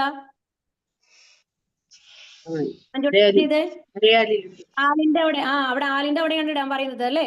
അവിടെ ഇടും. എന്നിട്ട് പിറ്റേ ദിവസം എന്താ ഉണ്ടായത്? ഭഗവാന്റെ കഴുത്തിലാണ് മാല ഉണ്ടായത്. എന്നിട്ട് ആ പൂജാരി ഗുരുവായൂർ, എന്നിട്ട് പൂജാരി വന്നു വരുമ്പോ ആ മാല ഊരാൻ സാധിക്കുന്നില്ല. അവസാനം മഞ്ജുള ഉള്ളിൽ വന്നതിന് ശേഷം മാത്രമാണ് ആ മാല ഊരാനായിട്ട് സാധിക്കുന്നത്. അപ്പൊ ഒന്ന് ആലോചിച്ച് നോക്ക് ഭഗവാന്റേത്. അപ്പൊ അതാ പറയുന്നത്, അവിടെ ജാതിയില്ല, മതമില്ല, സ്ത്രീയാണോ ആരാണെന്നുണ്ടെങ്കിലും ഭഗവാൻ ഭഗവാന്റെ അടുത്തേക്ക് കൊണ്ടുപോകും.